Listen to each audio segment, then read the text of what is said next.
sharp like a knife. Small time streamer, no fame, no crown, but my voice is my own, I won't back down. I guess I'm too raw, too rough, too plain, but I'm spitting my heart, not chasing some game. No corporate leash, no puppet on strings. I'm free in my words, hear the truth that I bring. No big channel shine, no glitter, no fakes. Minimal effort, just me and my taste. I'm speaking the truth, let the whole world know. Small time streamer, but that's how I roll. Do my words hit hard, give the system the chills. Minimal effort, no budget, no frills. I'm carving my path, let the fire erupt. Small time dreamer with a voice that's enough.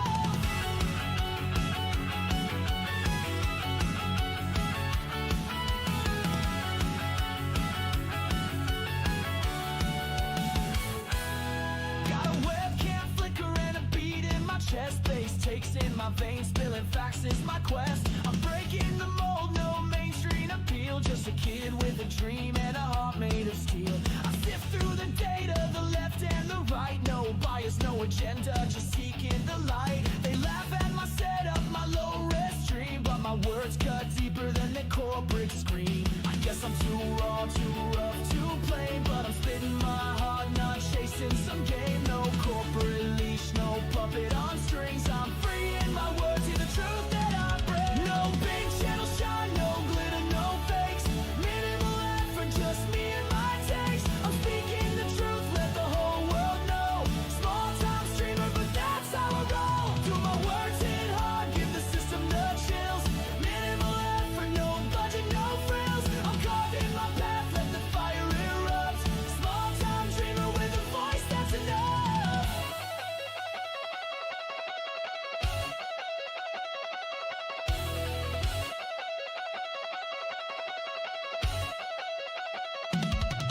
I'm the spark in the dark, the glitch in the code. Carving my lane on this uncharted road. Million subs, no viral fame, but I'm owning the truth and I'm changing the game. I'll scream till my lungs give out, till the signal's dead. Every word that I speak is the blood that I bled.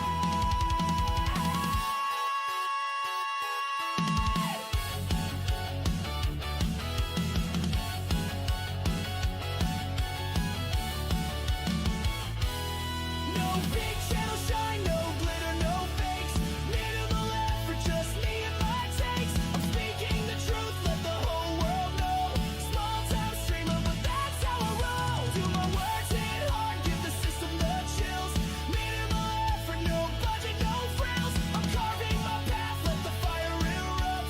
Small time dreamer with a voice that's enough.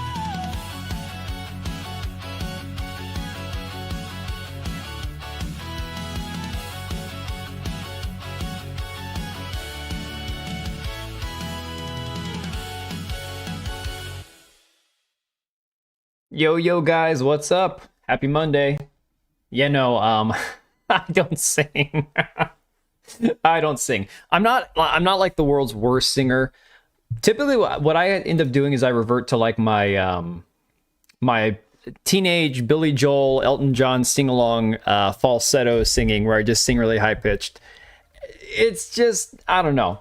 Not a big singer myself. I love music. I love like rocking out, headbanging and stuff. Doesn't make a dance to this track. Oh my god. No, I did not volunteer. Homegrown had a weird mix of Offspring and Bowling for Soup. That's what made it awesome, dude. You're talking well, I love Bowling for Soup. Offspring, I like some of their music. Bowling for Soup, I could listen to like every day, man.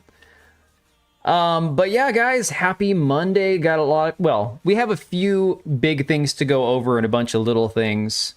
I know that's what she said. But yeah. Glad to see you guys all here. No, DB Wild, I need to have you do some other stuff, or maybe I can talk with you behind the scenes about like what program you use and all that, because I've had some ideas. I've had some ideas for some AI stuff.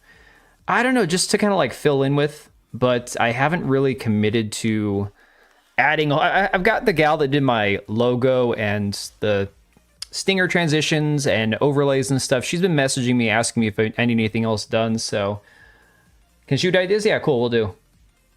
Hey, Lucia, right on time.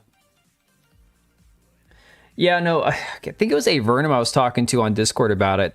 Today was a rough Monday. Nothing like crazy bad, just like my stomach all day was messing with me. Hopefully it's just one of those things where it's like, whatever. She's interested in a bunch of little things than she's for the street. Oh my god. Anyways, guys, apparently we have Steam Next Fest going on for the next week or something like that. Soprano, not the mafia kind. No. I mean, I've got those connections too, I'm sure. If I did research on my family, like my family tree, I know for a fact I've got mafia connections somewhere, either back in Italy or here in the US in New York. Oh, worried about my family in Mexico? Lugia. Okay. Hang on, guys. Let me turn down the audio a little bit. I mentioned this on Discord, okay? But I don't know if everybody saw it who's on there. Craziest shit happened. My mom is currently in Arizona. She's house sitting until, I think, tomorrow. And, don't scare me. I don't want to be connected to the cartels. Well, mine's would be Italian mafia, not Mexican drug cartels, but it's crazy shit. So, my mom, her last relationship that ended at some point in the last year or so, they had a timeshare that they got together.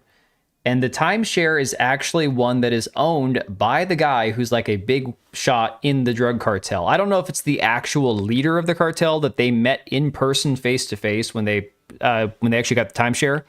But she has had direct communication with the dudes that run the timeshare, because there was a third-party scam that they were doing that's actually on the Department of Justice's website of a known scam where the cartel is hiring third-party scammers to contact their members at the timeshare and then try to like get them to wheel and deal to like sell their time slots to basically, it turns into like an investment where you can make a bunch of money on it, right? Sounds too good to be true. Well, turns out the cartels are actually scamming people that are part of this timeshare that's also owned by somebody who's part of the cartel.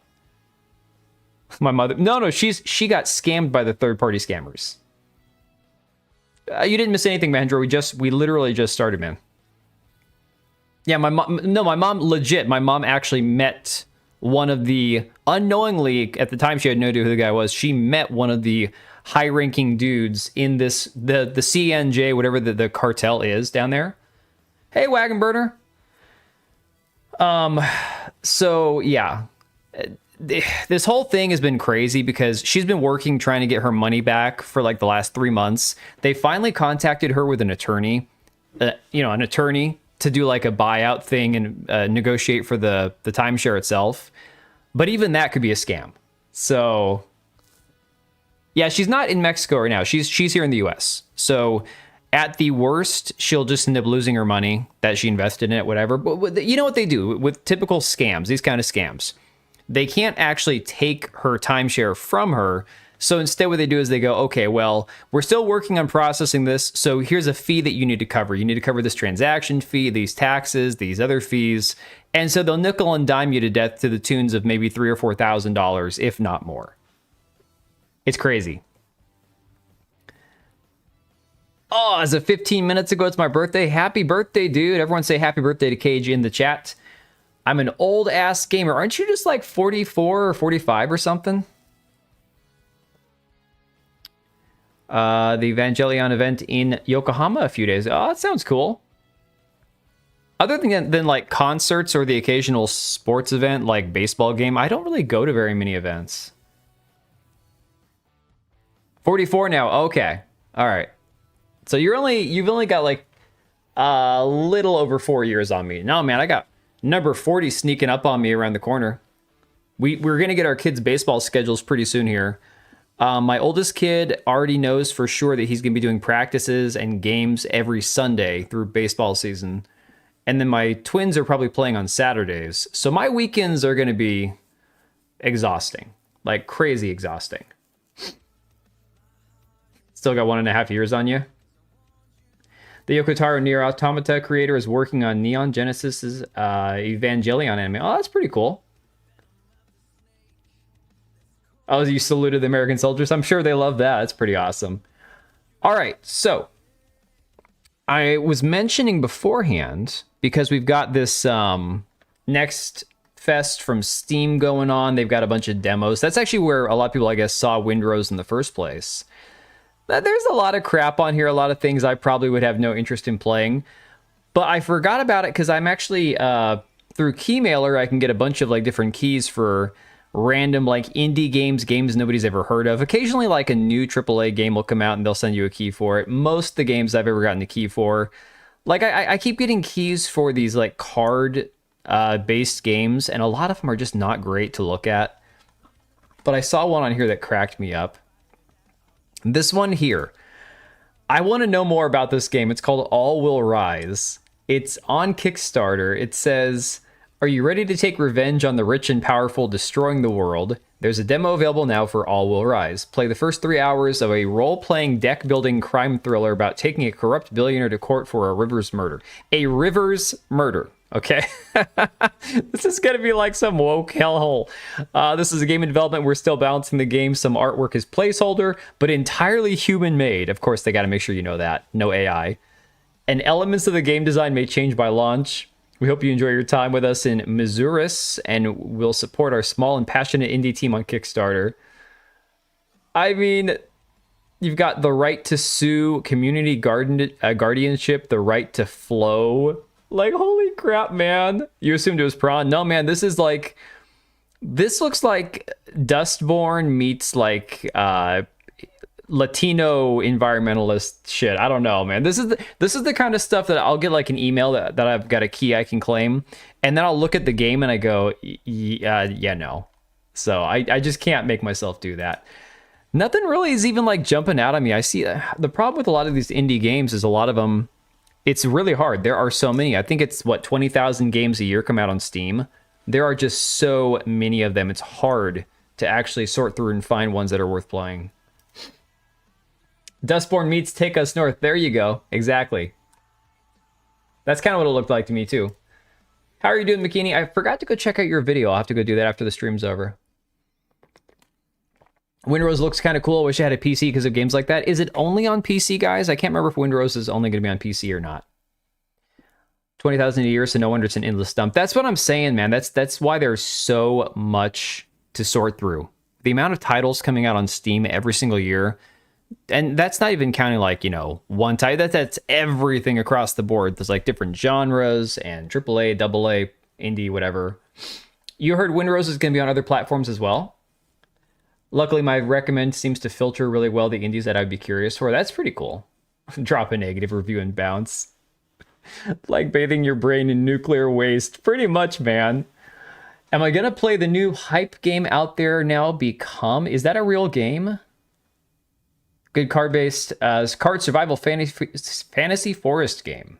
What is that? It's still a work in progress. Survival fantasy forest. Sorry, I butchered that sentence. Holy crap. I've spent hundreds of hours sorting over the years, and I've only been through 11,000 games. That is still a lot, man. At least you're not getting keys for games like Project Passion. Oh, dude, I actually got a key that I didn't redeem for one of those like borderline hentai games. I'm like, look, I can't use it in a YouTube video. Most of the time what I'll do to fulfill, because on Keymailer, they want you to fulfill your requirement for like actually using, you know, actually playing the game, right? And so I will play the game off stream, use it from a background footage, tag the developer, put the link for Keymailer in there, just to let them know I actually played the game. But I'll use that as background footage. Well, I'm like, I can't put that on YouTube. I highly doubt it. So I just didn't redeem that one. Windrose has a console UI. They're definitely going to do that next. Oh, interesting. Well, that's pretty cool. All right, let me go full screen on this one. This one's pretty funny, and it kind of ruins my entire like childhood here. It says Teenage Mutant Ninja Turtles are ruined for me now. I mean, I should have seen this one coming, but it's just awful. Hang on a sec. Turn this up. I hate to break it to you, but the Teenage Mutant Ninja Turtles is a show about reptiles, reptilians, living underground, in underground tunnels.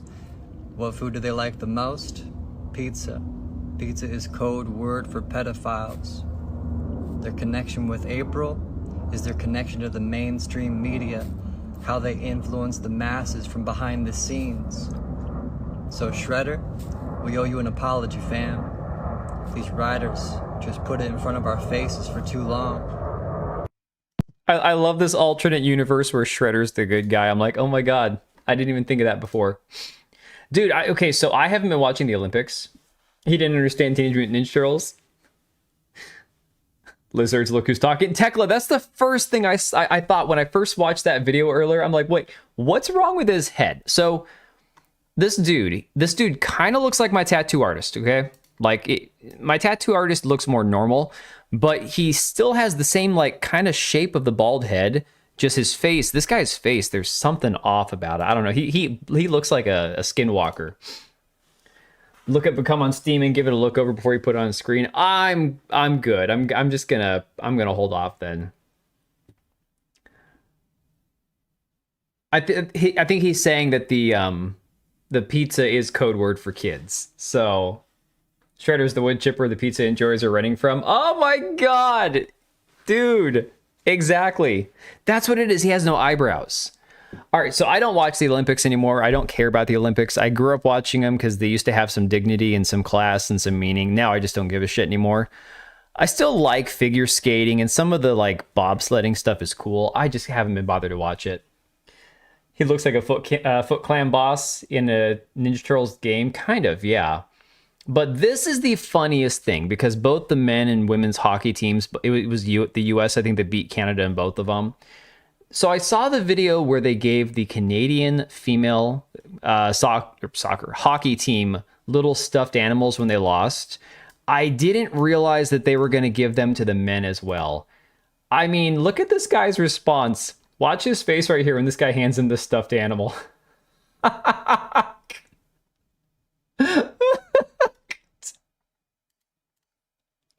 Dude, I can't think of anything more humiliating. Like, oh my god. It's one thing to be like, look, you came in second. Yeah, it hurts to be beat by the US if you're Canadian. I understand. It would feel the same for us if Canada beat us. But to have them hand this grown-ass 280, 300-pound, hockey player a freaking stuffed animal. I'm like, holy shit. You thought he looked like Vanilla Ice a little bit. Kind of woke Canuck, but she doesn't give a shit about sports. I mean, dude, for real, I enjoy the sports that I enjoy. I don't typically pay attention to the Olympics. Like, I'll see a clip of it online, or like Lindsey Vonn, tore her ACL, and then a week later she broke her leg also. It's crazy, man. I thought Canada and America were best friends. Oh. Boys, we're not doing a good job online. We're not doing a good job online. If people around the world think that Canada and the US are buddies, we are screwing up badly. Very badly. How many Canadians smashed their TV after they lost? Dude, that was the funniest thing. We're kind of friends who love punching each other. I'd say more like friends than siblings, because siblings would mean that we're related and we are not the same as Canadians. Like, blood-wise, we are not the same. Not built the same at all. Maybe more like neighbors who tolerate each other because, if you throw too much shit over the fence, it's going to just come back to you again.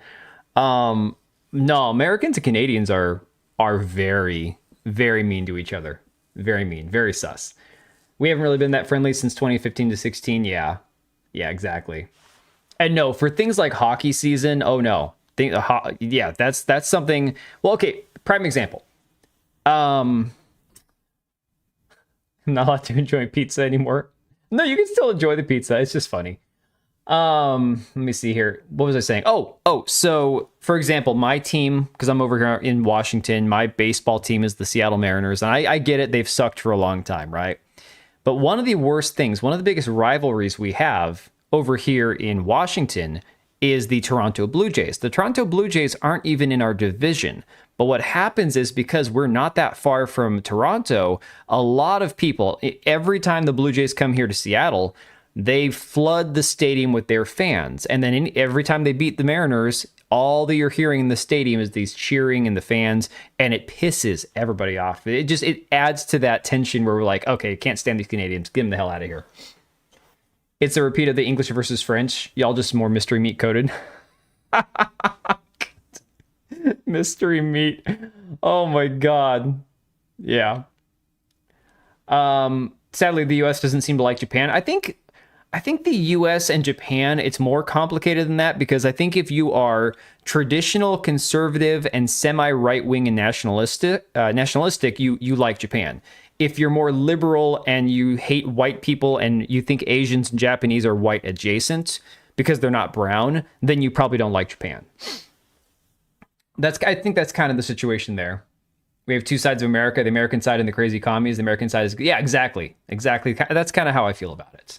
So, oh, here's guys. I speaking of mystery meat, I don't know if this is a big streamer, little streamer. I don't know if he's in the US. I don't know if he's his name's Emmanuel Akmar. I have no idea who this person is. The reaction by his dad, though, when he comes into this room with these two big dudes, this is a disgusting room, first of all. They've still got a Christmas tree up. This is recent, I think. I've never seen this clip before. But his old, like, chubby dad comes in and just absolutely smacks the crap out of him. I don't know if this is I'm a Twitch streamer, so I'm just trying to do like a gag to get some more subs or whatever. But the look on I'm like, base dad right here. I'm sorry. I usually get to know soldiers in Japan, so I don't know. I mean, this dude, and it just continues on and on and on. It's crazy. So there's a cut there, and he tries to talk his dad down, apparently, and he's just trying to grab whatever he can to throw at his son. Oh, God. It's like, even if this was just him goofing around, it's his dad is probably like, what the hell's wrong with you? You're on, your phone for thousands of people. Yeah. We need more guys like his dad. Weight class difference here. Yes, but again, you think the dude in drag is gonna like attack his dad on stream? Hell no. He's probably got too much respect for his dad to actually attack him. It's always a gag, even if the dad is really acting like that. He's probably just goading him for views. Probably. No, the dad seems legitimately pissed. Like, I don't know. It doesn't seem fake to me. He probably knew. Why is he dressing like a woman? Probably for attention. Is it a work or a shoot? Not sure what you mean.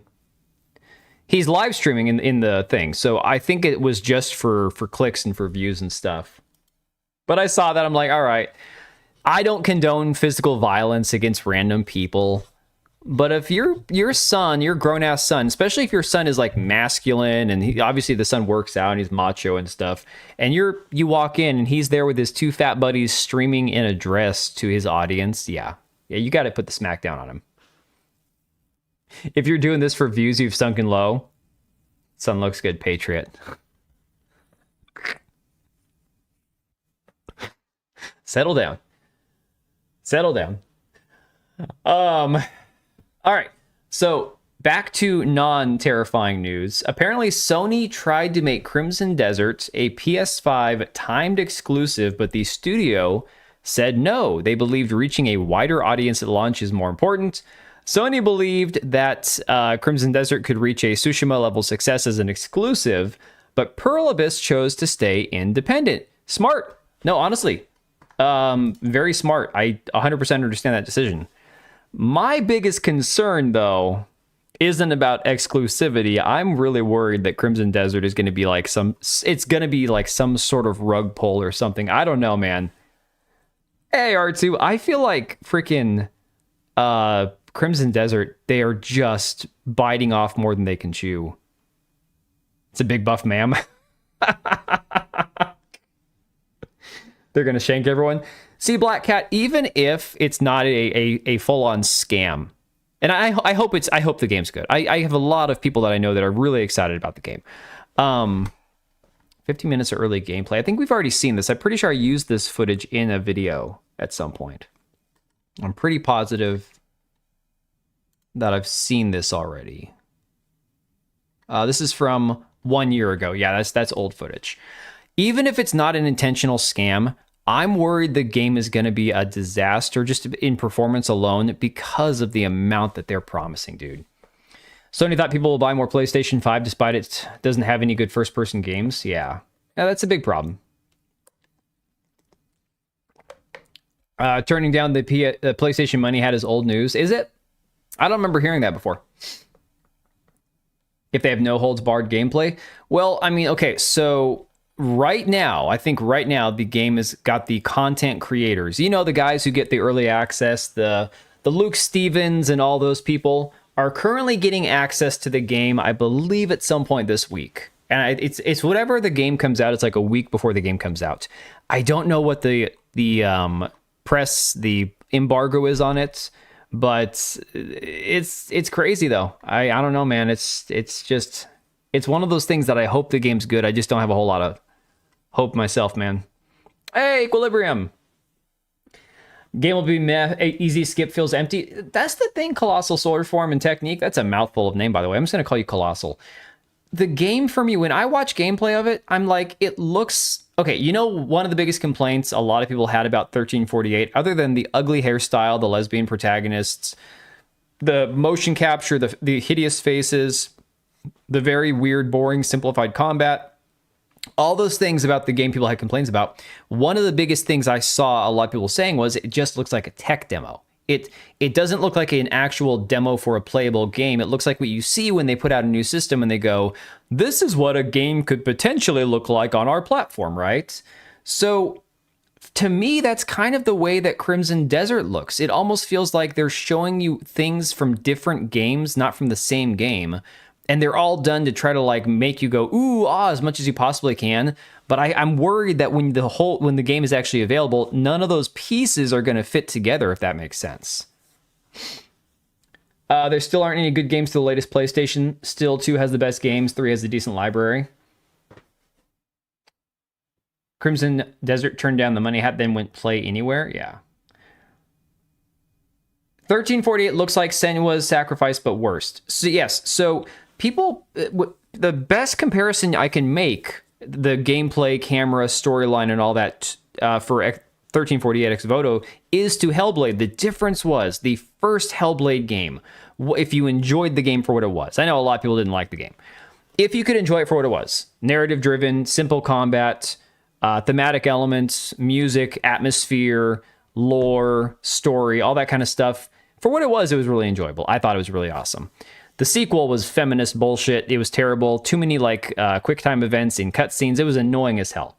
And of course, it was all girl boss weird shit by the end of the game. You have the half black Viking chick. They pulled the whole like God of War Ragnarok thing with the black Jotun gal. So it's just, yeah, the second game was terrible. But they tried to capture the same essence, I think, of what made the first Hellblade game good, and it just looks terrible. Don't be fooled by the bearded masculine protagonist look. Yeah, exactly. Are we supposed to be talking about women with penis envy? We'll get there. Don't worry. We will get there. So I'm just doing some quick updates here. Arc Raiders. I know some people are sick and tired of hearing about Arc Raiders. Game's awesome. It's great. There are problems, but I still think it's great. There's a big update coming. The hurricane engulfs the Rust Belt. Departure to the surface is no longer permitted. Let's see. It says Shrouded Sky strikes tomorrow. Here's a peek into the eye of the storm. Hurricane map condition. 2 new arc enemies. So we're getting 2 new enemies, which is cool. Another free raider deck. And we're getting beards. We're finally getting beards. And I'm pretty sure it's going to be for...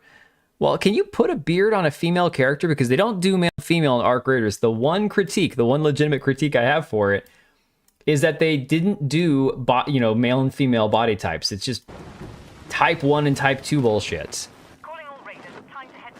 Which, again, to be fair, like Elden Ring didn't ruin the game. The game is still good.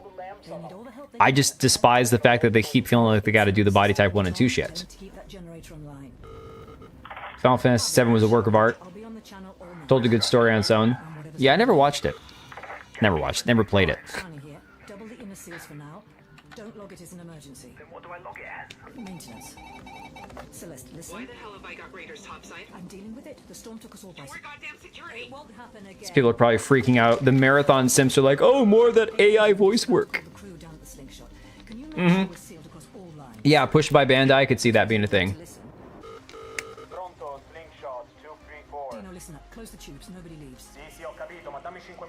If they do sex or gender, the crazes will come out, probably. They also push body type on Code Vein 2 game. Yeah, I've been saying that for a while, But yes, you can't see it past my big head. But we got beards. I'm excited. I'm so excited about this. It's the little things, guys, because there's not much customization in Arc Raiders. You can pick your face, pick your scars, pick your tattoos, and the cosmetics are pretty terrible. A lot of the cosmetics are pretty awful, but I'm excited about the beards. I'm really happy about that. New game modes are always fine too. When I started my beloved Tainted Grail, I loved it even more because it was male and female. I'm a chud. I mean, no, dude, honestly, here's the thing about it. The thing about it when it comes to, the whole body type thing, there are plenty of games that are still solid games that aren't loaded full of bullshit that use the body type 1 and 2. I think that's just that little easy, tiny amount of virtue signaling studios can do to the freaks and weirdos to make them think that they're all, together, like all on the same page and all that shit, right? It's annoying. It's stupid. My question is, why is Jennifer English working for Voto? Is she works at a fancy restaurant and she goes back to working at McDonald's? They probably paid her a bit of money plus. I like to cover them with a beard. Yeah, exactly. Can I call someone bug-eyed? I guess not. Unfortunately, that's controlled by YouTube, not me. Can't even call someone a British sig. Yeah. Hey, Matt Adam. Yeah, Matt Adam. The algorithm is what it is, bud. I don't worry about it too much. But KCD2 devs help the Lesbian Knight game to support the LGBT crap. Well, the funny thing is they actually have been helping the Knight's Path team, believe it or not. I saw something about the Knight's Path team was working with some of the KCD guys. I'd have to go back and find the actual post. I'm still... Here's where after the last 2 years, where I'm at with Warhorse and KCD2, I fault them for what we're seeing with the shipping crap in games and what we're seeing now with the medieval lesbian gay push. And it's guys, you could have avoided this entirely. You could have just not done that one thing. I still have to play the game at some point, finish the game, actually play through it. I've got 12 hours on KCD2. It's never, I don't know, I dropped a bad habit at that point. They used the motion capture from Warhorse. That's what it was. All right, Patriot. Have a good night, buddy.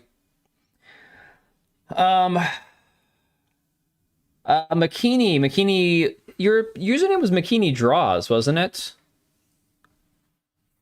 Smash Trace brought this up, and it's a trend I'm noticing that'll be more apparent with Marathon. The detractors gaslighting, telling us to buy and play it to have a valid opinion. Yeah, dude, exactly. That's what they always do, man. They always try to be well, you can't have an opinion unless you buy it, unless you play. And it's you're allowed to have an opinion about anything. Here's the thing. Someone else has an opinion, and if you have no respect for that person, you disregard their opinion. If you respect that person, you might listen to their opinion. That's entirely it. So to say you shouldn't have an opinion on something, if all you do is complain, if you don't buy it, if you haven't played it, you don't have to listen to that person's opinion. Now, does it get annoying to have to hear other people's negativity about something that you're obsessed about or that you love when all you want to hear is good things? I'm sure it could be. I've never been that way because it's I don't mind if other people don't like the thing I like. That's called people are entitled to criticize things. Speaking of which, we have more gameplay footage of Marathon.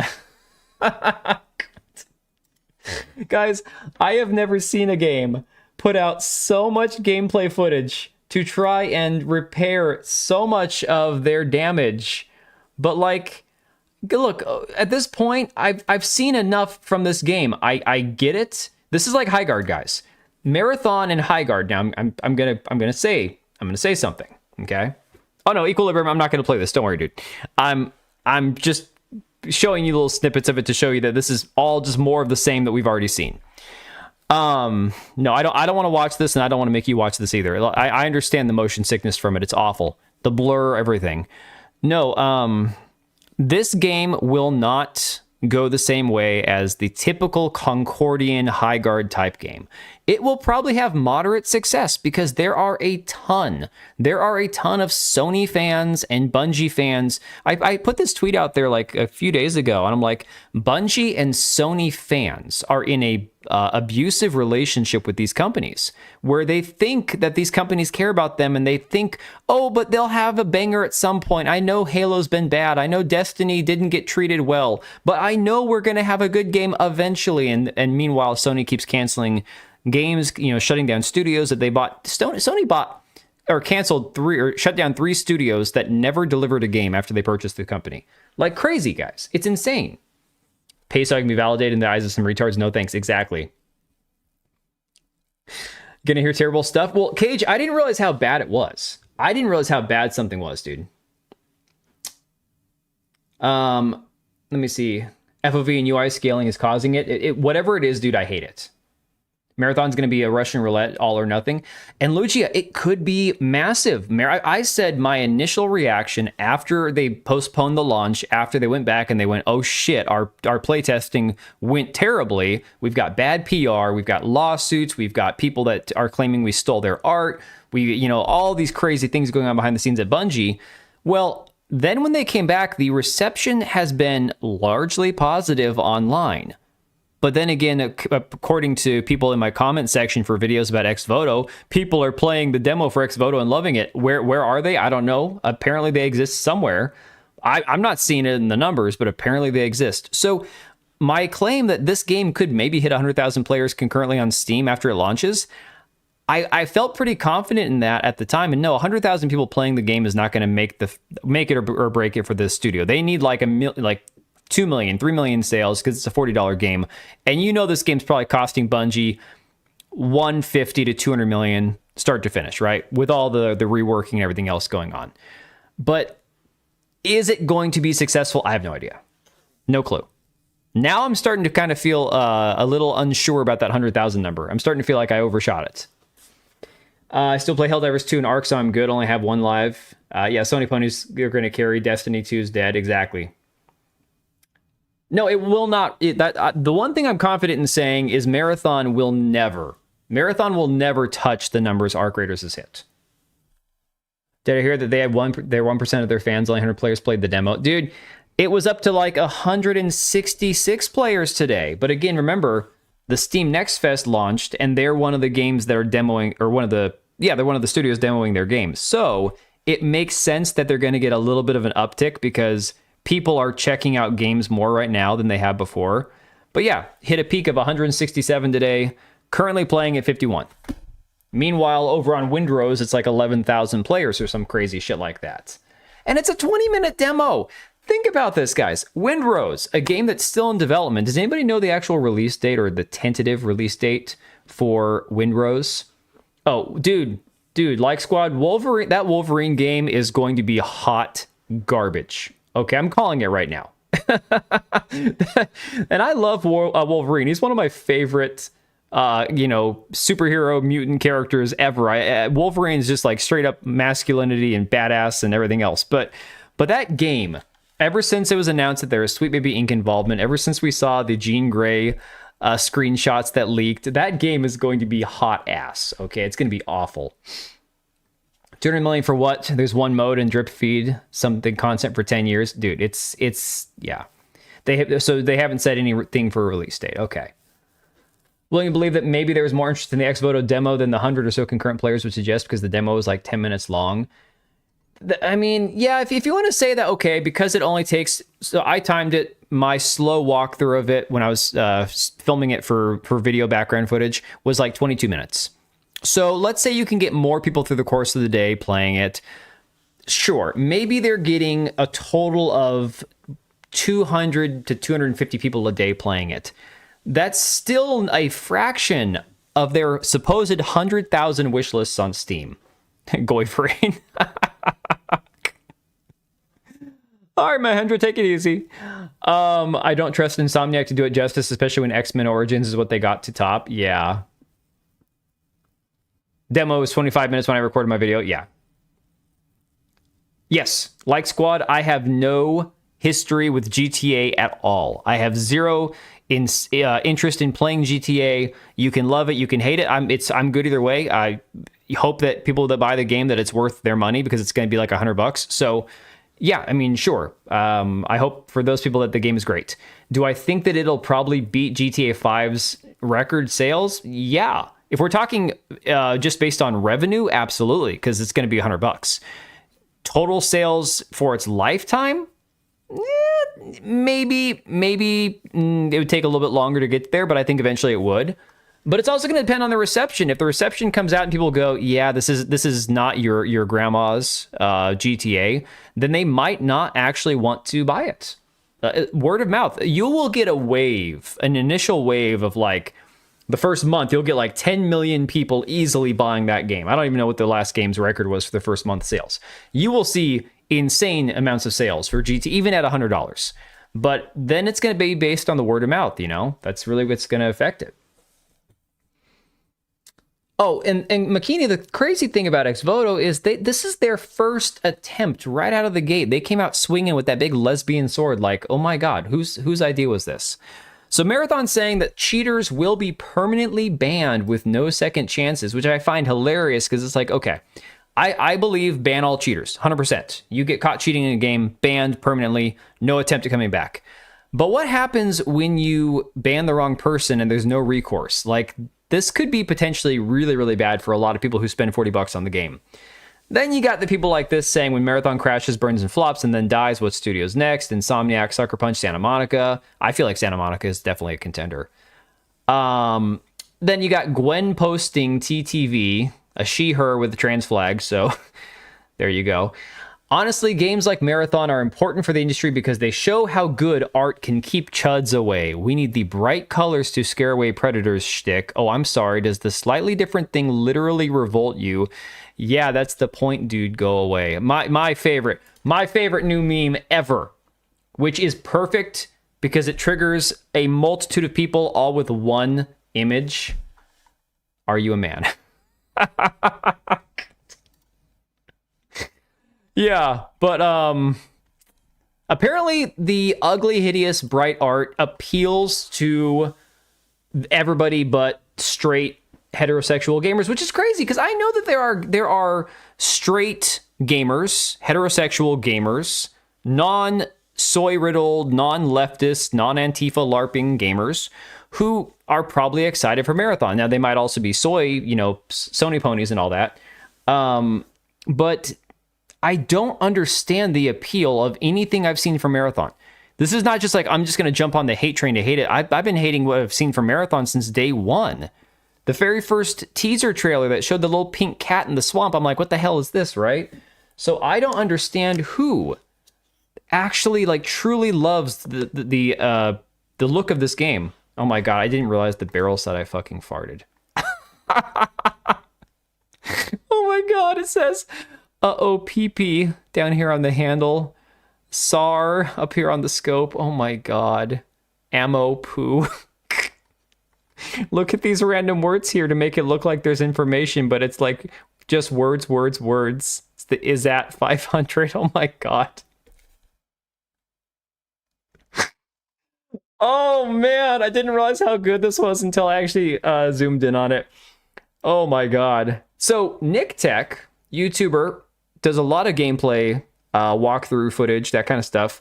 He put out a poll and currently sitting at 56% no. He said, are you going to buy Marathon? And there's actually, that's surprising. I mean, I would expect the people that follow him on Twitter would actually be interested in this game. I don't know. This guy here, I'm assuming he's going to have something about Sony or PlayStation in his bio. Oh, washed Destiny 2 player. Okay, same difference. Close enough. 43,000 followers, retired streamer. Yearning for the gaming days of old. Well, shilling for Destiny 2 and Bungie is not going to be yearning for the days of old, man. I see a lot of the wider gaming community putting Marathon in the Concord and Highguard dead on arrival category. I respect differing opinions, but there's no way Marathon flops like those two. I would agree on that. That I will agree with. It has far more going for it and actually looks good. Disagree. I think Highguard is more pleasing to the eye than Marathon. And Highguard looks like generic vomit. It just looks like generic hero slop. But at least it's not offensive to the eye. Happy to be proven wrong, but I think Marathon will do absolutely fine. Fine is like, okay, so it's going to do fine. That's cool. Great. It's Destiny, so no, I won't play it. Their PvP sucks. Marathon seems like a downgrade from Destiny 2. It really does. It looks like some hyper stylized version of Destiny and old school Halo had a baby, and it popped out the most uninteresting, uninspired shooter of all time. Now I'm curious about Project Gummy Bear. What the hell is that? Is that something I want to know about? I agree, but GTA 6 won't be on PC until a year later. I'm betting it'll flop and it won't hit a Metascore higher than 85. I mean, dude, I don't know.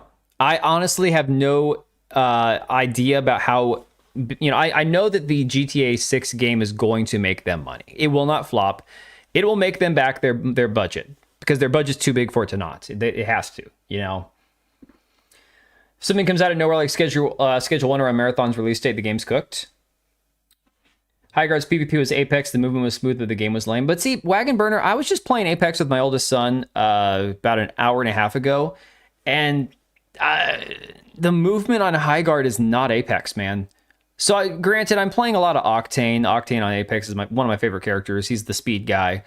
The movement on Apex, you can do the craziest shit on that game. Stuff that 99.9% of people can't do on Highguard, When's it coming out? I tried to Google. I'm too tired to Google BS like this. Marathon comes out next month. Marathon comes out March. Oh my God! Wait a second. Is tomorrow when's the server slam? Is that tomorrow? Server slam is this week for Marathon, and then it launches a week later.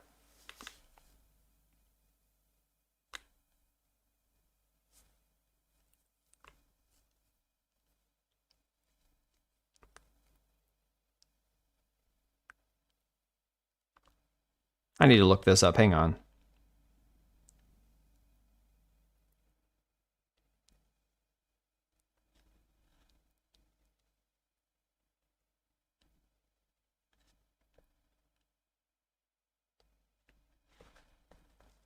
February 26th? Okay, so we got 3 days. Marathon doesn't look like anything. What's the definitive character for the game? Special power, weapon, everything about it looks bland. There are like 6 different clans or classes. You've got the Rook character, which is like your free loadout on Ark or your scav on Tarkov. Rook loads in during the match after it's already started. Your other classes have different specializations. Kind of like if you imagine, not quite a hero like on Highguard or like your standard hero shooter. More like I would say based on like what I saw from Titanfall 2, where you have the one character who can grapple, you've got the one guy with the shield, one guy with the camouflage, that kind of stuff. So Monster Hunter Stories 3 is coming out next month, I'm pretty sure. Yeah, Apex based off a pilot, Highguard's not exactly. So that the movement, for me personally, after playing it, the movement in Apex is just 10 times more than Highguard. Way more satisfying, way more movement involved. March 13th. Okay, so yeah, it's 2 weeks after the server slam starts. Please look up Project Gummy Bears. Is it on Steam? No, like Squad, I'm not a big Resident Evil guy. Very few games I'm going to be playing day one, mainly because I am not a game streamer first and foremost. I streamed games for like 4 years. I don't have the time to do my regular streams plus a whole bunch of game streams. And unless I had like a sponsorship deal through like Instant Gaming like I had a couple years ago where I could afford to buy games day one, I don't, unless it's like a relatively decently priced game or a Game Pass game, I don't tend to buy games day one for streaming. It's just, we do a lot more discussion stuff. So, I'd love to play video games for a living. That'd be great. It's probably not happening at this point. March is packed with my focus on Screamer and Crimson Desert. Yeah, I mean, I hope Crimson Desert's good, dude. I really do. I just don't feel confident. I really don't. I've got so many like Will on Stranger Things touching his neck. Those little hairs on the back of my neck keep standing up anytime I see gameplay from Crimson Desert. It's got me worried. Something about it has me worried. All right, let me pull this up. Let me look up Project Gummy Bears, just because I don't know what the hell you guys are talking about. Project Gummy Bears. Is it a Bungie thing? It's an unannounced internal incubation project from Bungie that has transitioned to a new Sony PlayStation studio following 2024 restructuring. Described as a competitive team-based MOBA, features a cozy lo-fi aesthetic combining elements of League of Legends and Super Smash Brothers. WTF. What the hell? Okay, hang on. Let me see if it's on YouTube. Project Gummy Bears. Is there a video for it? I don't want to play like a whole 8-minute video, guys.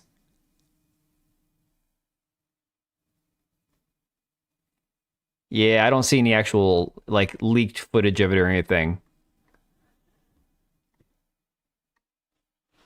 A list of 20 action third-person Souls-likes and 18 were Asian, like Chinese or Korean, and Lulan that was Japanese.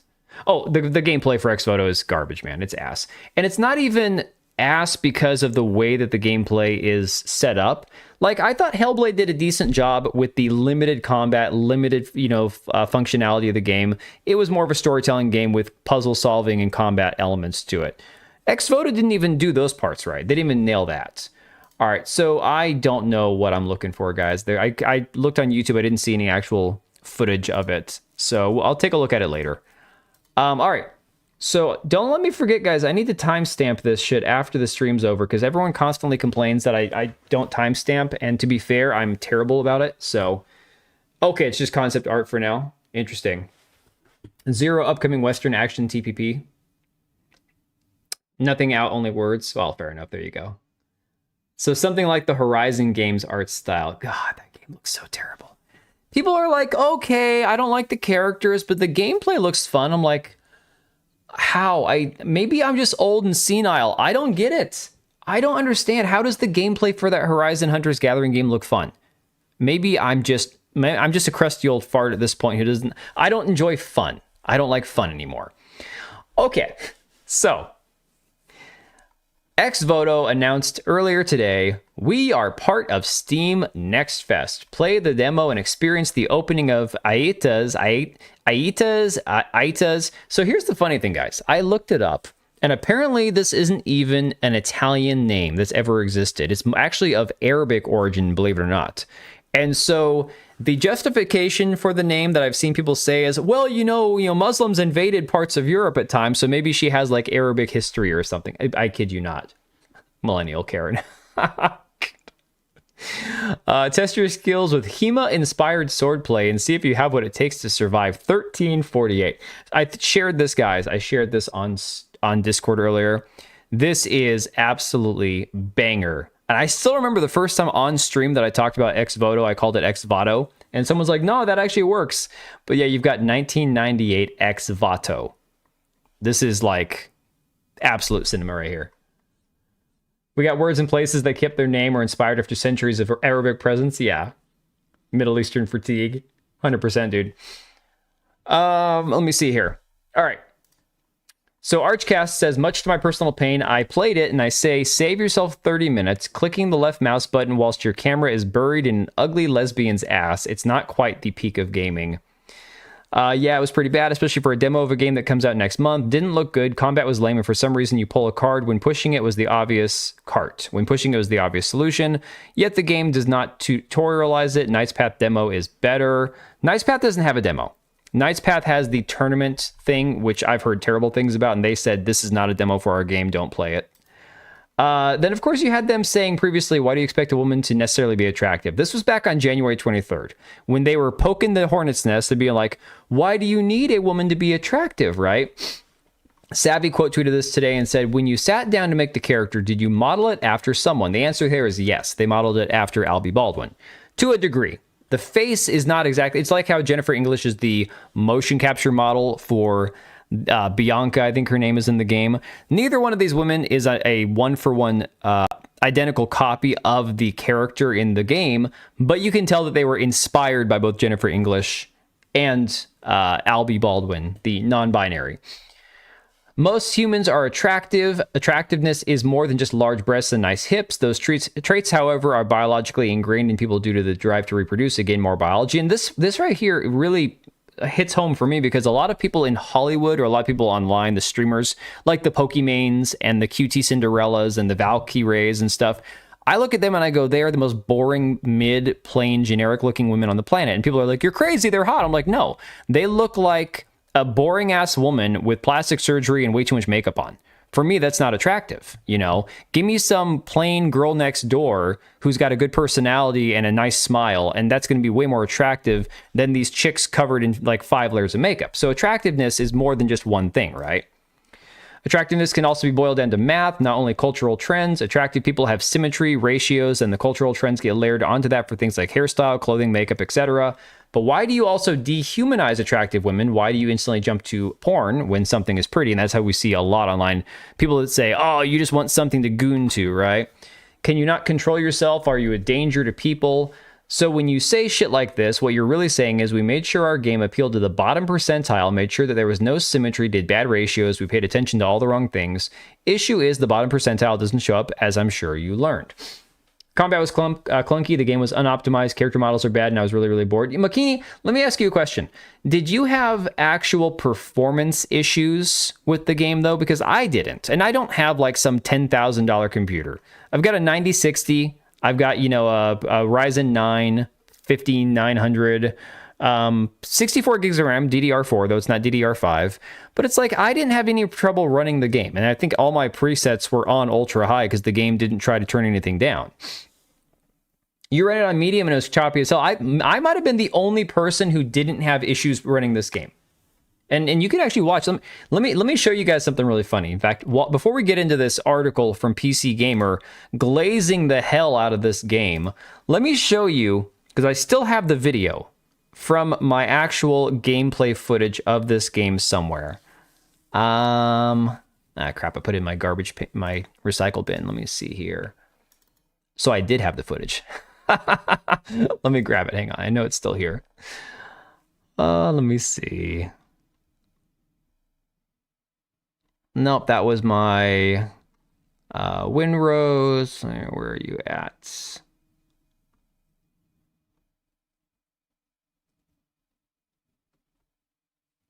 What the hell did I do with that footage? I did not intend on getting rid of it. That sucks. Hang on.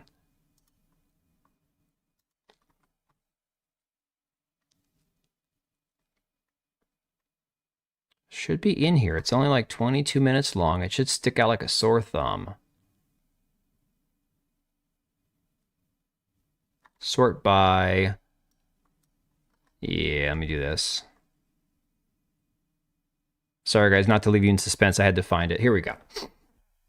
I'm recovering it right now. I have no idea how I deleted that. I was going to save that for future purposes. Not like that. Don't be gross. All right, let me pause that. Bring this back up. All right, let me switch back to this screen here. PC Gamer glazing woke trash do tell. Oh yeah, you will get to that. Don't worry. Someone like the background of the NPC, she's more grounded than most of the e-girls we know. Yeah, for real, dude. 100%. Jennifer English Expedition 33, Baldur's Gate 3, now this shit. You ruin your golden steak with your woke mind virus. Yeah, the thing is that she's absolutely... She's in on this hook, line, and sinker, dude. Jennifer English, this is the shit that she lives for, apparently. Not to belittle her at all, but I find background NPC to be more attractive than all those e-thoughts. DB Wild, I don't think that that's a belittling thing. I think most women who just want a decent guy are okay with that. That's actually something that they could understand. So something that I noticed right away when I was playing through this is the facial animations for this thing are ungodly. Not even talking about performance, not even talking about combat gameplay, but just the actual, like the motion capture and the shit of this is god awful. It's wretched.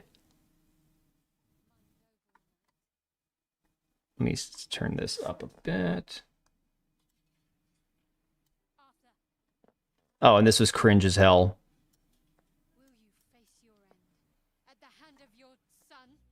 I know it's super quiet. The point isn't the sound. Let me get to this tutorial fight here.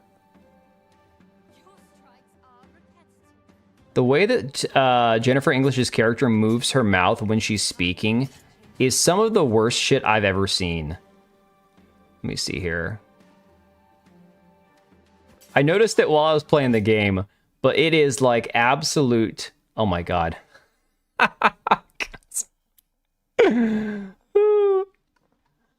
I I like Vera. I love background NPC for real. Sweet velvet voice, that girl next door vibe. Dude, yeah, exactly. 100%. They're dead. Who's dead?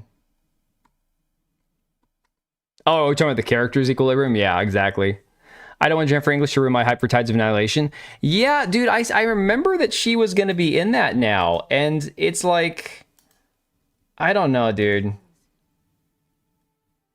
Funny story, and we'll get to it in a minute, but I tried editing on ChatGPT, the Aita, whatever the hell her non-Italian name is, and ChatGPT didn't recognize her as an adult. It thought it was a little boy or a little girl or something.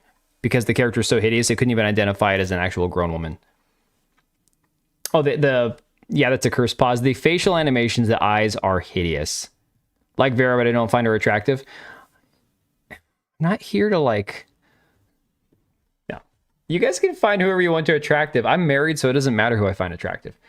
Decembro saying there's a whole spectrum of character design ranging from abhorrently disgusting to inspirationally beautiful. Forget the attractiveness word. If it tilts you, why are you deliberately choosing to skew towards the latter? Okay, Cage, this is what I'm talking about. You know, you sent me that Thomas Mahler tweet, which I still haven't gotten a chance to read yet. Decembro tweets like his videos as well. I love the guy. He's awesome. But my God, he doesn't know how to keep anything short.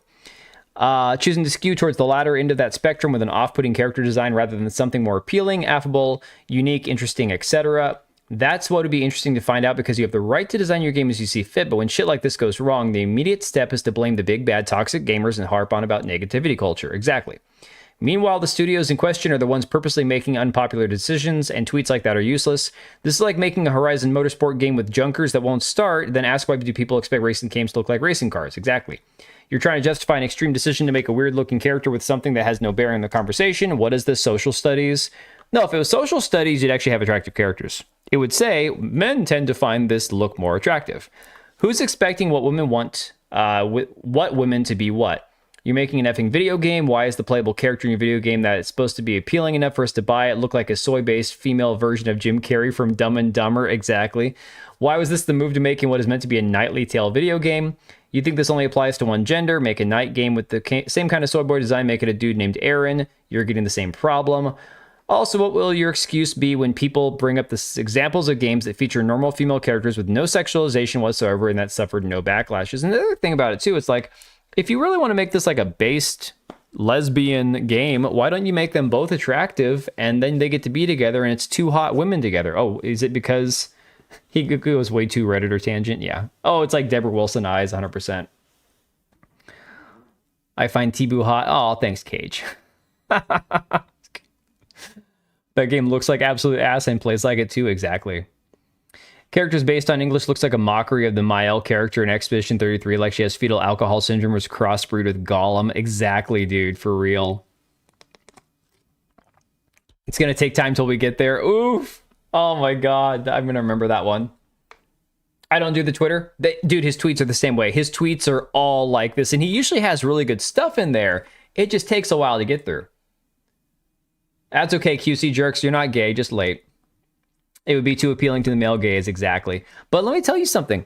Lesbians, the non, flannel wearing, short haired, chubby, Birkenstock and cargo shorts wearing lesbians, they also like to look at hot women too.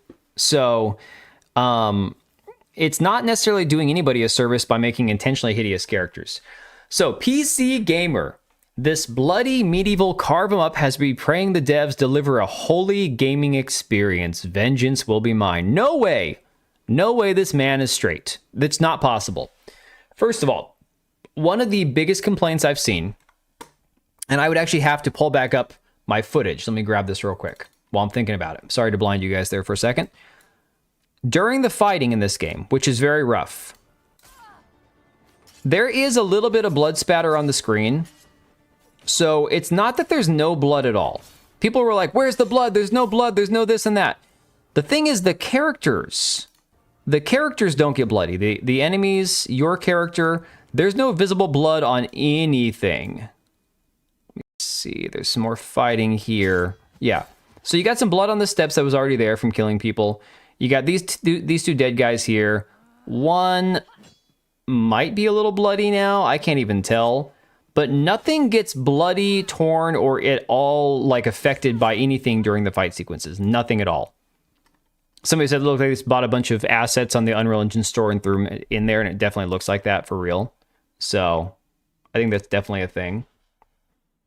Holy Experience, he just wants to do blasphemy, let's be honest. Exactly. Tekla, I think that's exactly it. Camera feels so awkwardly placed. PG-13 for real. Yeah. The way I see this is developers thinking the audience that they're so desperate to pander to are that gullible and stupid to accept this kind of slop. Some of them are. Some of them are QC jerks. I mean, that's for if we're gonna be honest, some of them are. Stop with the verbal abuse, dude. This hurts you. This asset flip much? Yeah, exactly. It feels very much like a cliche R2. She the Jennifer English's character had a horrible abusive dad, and Eta, she had a dad who wanted her to be strong and to be a knight. So basically, you have my dad projected his male personality onto me to where I have to be strong and masculine and butch. And my girlfriend hated her dad because he was a mean asshole. And the mom doesn't have a dowry, so she's gonna basically ship off her daughter to the nunnery to be a nun. So it's pretty terrible, dude. As soon as I saw the key art for 1348X Voto, I knew I had to play some. Stop the cap right there. First off, this face right here. See this face? This face does not match the art for this game. Let's go back here. Let us go back. You can't see it. Hang on. Let me move this shit again. You see this face here? This face is not even close to the face from the game. The hair is even a little off. But the goblin that you see in the game is not the same as the art right here. Not even close. Nothing matches, okay? Then you get to like the screenshots that have been shared around, the one that's in my thumbnail in here, looking like an actual goblin. Doesn't look like that artwork, and that doesn't look like this face here. None of the faces even match. She got groomed. I don't know, man. I have no idea. All I know is this is just like a clusterfuck of horrible ideas. Okay. Let's see, a female warrior knight with authentically awesome, so totally crap bowl cut hairdo, wielding a huge longsword and bedecked in suitably religious ornamentation and vibes is definitely my jam. And after playing the new free demo of 1348X Voto, despite some concerns, I'm now praying that developer said Leo can follow through and deliver a great full game.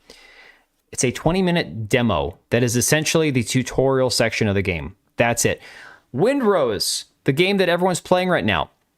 There are people that have put 10 plus hours into the demo alone. And I'm not saying that every demo has to give you 10 hours. There's a Ubisoft game that I actually played a demo for. It's in one of my videos from a couple weeks ago. It looks kind of like a hybrid of... it's a roguelike, but it kind of has like that cyberpunk Ghost Rider, or whatever the game is. Kind of hybrid there. And that at least gave you a taste of the actual combat and moves of the game, plus a little bit of the tutorial section. There's nothing to judge this game off of from this. Get the word authentic out of your fucking mouth, yeah. 80 pounds of vengeance.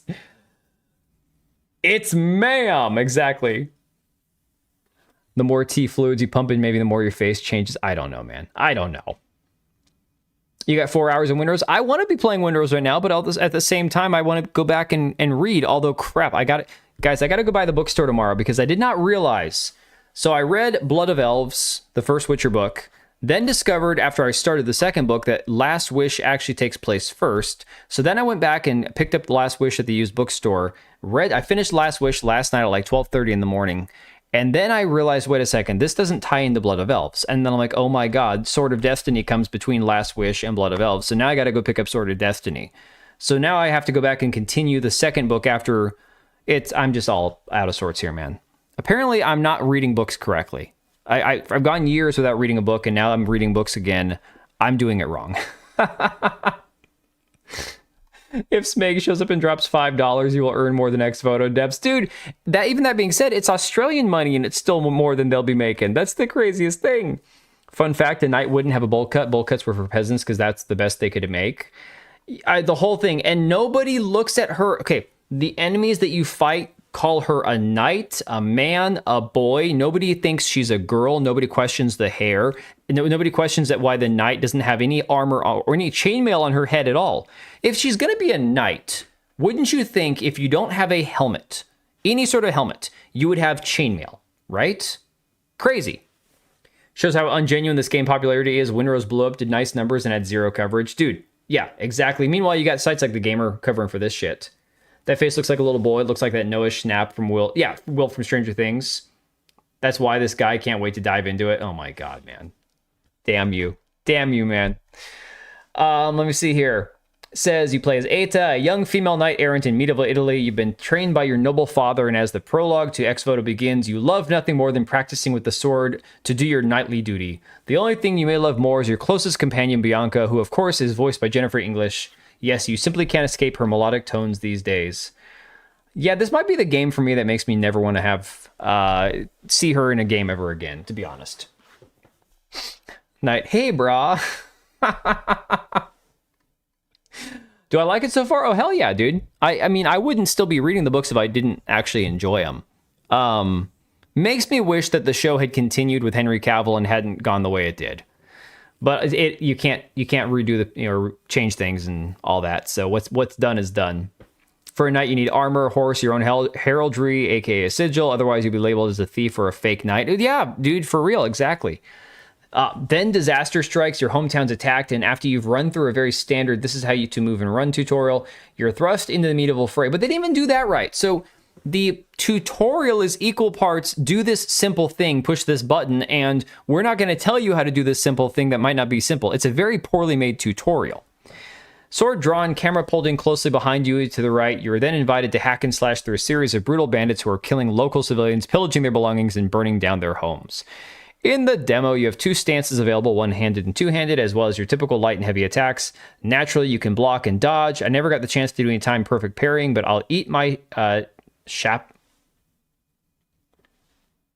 the hell is that? Is that part of medieval garb, chaperon? I assume it's like an apron that covers your armor. If the full game doesn't have a learned perfect counter mechanic, after all, there's a time true strike mechanic whereby pressing the attack button again at the time of an attack's impact helps chain moves together. Now I wish I played Expedition 33 already before Jennifer English went to Rachel Zegler. It sucks, but dude, still just play the game, man. It's still great. Just describing, yeah, exactly this, describing the demo. Nothing was able to say that Netflix Witcher show was wrong from the start. I know, but season 1 was all right, dude. Season 1 wasn't, because they leaned heavily into Henry Cavill being the guy. It's, there were redeeming parts to it. I didn't even hate, that's the craziest thing about The Witcher is I didn't even hate Anya Shalatra as Yennefer. She was all wrong for the role. She looked completely wrong for the role. I thought she did a great job, but Yennefer was not Indian. I mean, that's just reality. She's a knight because every opponent in the game thinks she's a boy. Yeah, pretty much. Bandits come swinging at Eta with a variety of weapons. You respond by showing them the error of their ways. He's just describing the freaking tutorial. Have been motion captured by historical European martial arts experts, meaning that just like Eta's terrible hairdo, the combat is very historically accurate. I love it. I love this game. This game is the greatest thing ever. They are at times talking about the historical accuracy of how historically accurate they went. They went so hard in the historical accuracy, but they skipped one major component: the female lesbian knight. The very premise of the game, they're talking about how historically accurate they went with everything, but how the very theme, the core story of the game, like, give me a break, dude. While you get no option to explore it in the demo, the game does seem to have a weapon modification system too, with different parts of Eta's longsword changeable. No doubt when you find new hilts, crossguards, blades, metal clings upon metal, sparks fly, and blood spews forth. No, it doesn't. The blood doesn't spew. Still image of English's character's face is one of those fetishized things too. The look of the broken girl who will do whatever is asked for. Asked for like backdoor stuff. Oh. God. Did I read that correctly? Oh my God, man. You're not wrong though. Yo, McKinney, the alert didn't go off. Hang on. Presence. We'll reload that boy. Dude, my alerts. I've been talking about redoing my alerts for forever, and I still haven't gotten around to it. Holy crap. I love you. This many dollars worth. Okay, so is it historically accurate or isn't? You can have it both ways, pick one. Dude, 100% McKinney. Thanks to the 5, man. Appreciate you, bud. No, I mean, that's exactly it. Are you going to say, play this game because it's so historically accurate, or you're going to go, well, we wanted to get certain aspects of it. Okay, Knight's Path. Knight's Path was like, look, we wanted to get the combat accurate, we wanted to get the armor accurate, but it's a fantasy setting. So here you go. We have, good looking, traditional, accurate, medieval sword play and armor, and the game could still be ass, guys. I've said on Twitter many times to anybody who's like, you guys just are glazing this game because it's the anti-woke. No. The developers for Knight's Path have been very much, when I criticize them on Twitter, when I say critical things and say, you guys better not screw this shit up, they still like the tweet. They still engage and interact with people. They have said, we're not making a historically accurate game. We want to get the armor and weapons right because we want to give you the best fantasy medieval experience possible. Okay, cool. These guys are over here going, but look how historically accurate this hideous haircut is. Guys, you're already saying the game's not historically accurate if you're putting a lesbian knight protagonist as the playable character. Give her hair. Give her something more than the bowl cut. Like, yeah, low fantasy game, exactly. I'm Catholic technically, so I can say that. What are we saying? Oh, she's Catholic. T-Girl, the game store I went to today with a very deep 5 o'clock shadow. I told my wife, no, that's his receipt. That one is ours at checkout. And there was a very awkward silence. Oh my God. Dude.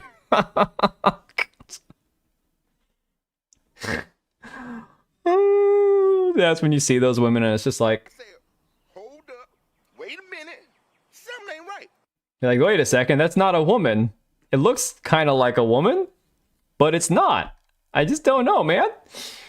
Oh my God. Yeah, they'll go historically accurate when they feel like it, pretty much. She's Catholic, how's this allowed? Beyond that, guys, so not just is she Catholic, they're both Catholic. This one's getting sent off to be a nun because her mom can't afford a dowry. So these two are both Catholic, nun, knight, scissor sistering here, and she's gonna have to kill a whole lot of white men to find her down the line of the story. And I've said before, I'll say it again, the villain in this story is going to be the church itself or some noble lord or it's going to be some straight white male, dominant, conservative, traditional figure because they're trying to keep these two apart. Did I set the chat to live? I did, but I might not be seeing everything. Female male knight, period, dude. I don't know any, and Joan of Arc does not count. No, Joan of Arc does not count. She was also a virgin when she died. Yeah, just like that BS for historical accuracy, exactly. It's a fantasy, why is she not cuter? Because, Mad Joe, in this context, they're leaning into historical accuracy. But then when you question why the character is ugly, they go, because it's accurate. But then you just go, okay, why is she a lesbian? Because it's a fantasy. It's like, which one is it, man? You can't have it both ways. You can't have it all. Kind of like what McKinney said. You got to pick one. Be like, look, we want to have a medieval game. She's a lesbian. We wanted to have some good sword fighting in it. We're not going to stick with this whole historical accuracy conversation. But yeah, the sparks fly and blood spews forth. Like, give me a break. There's not that much blood.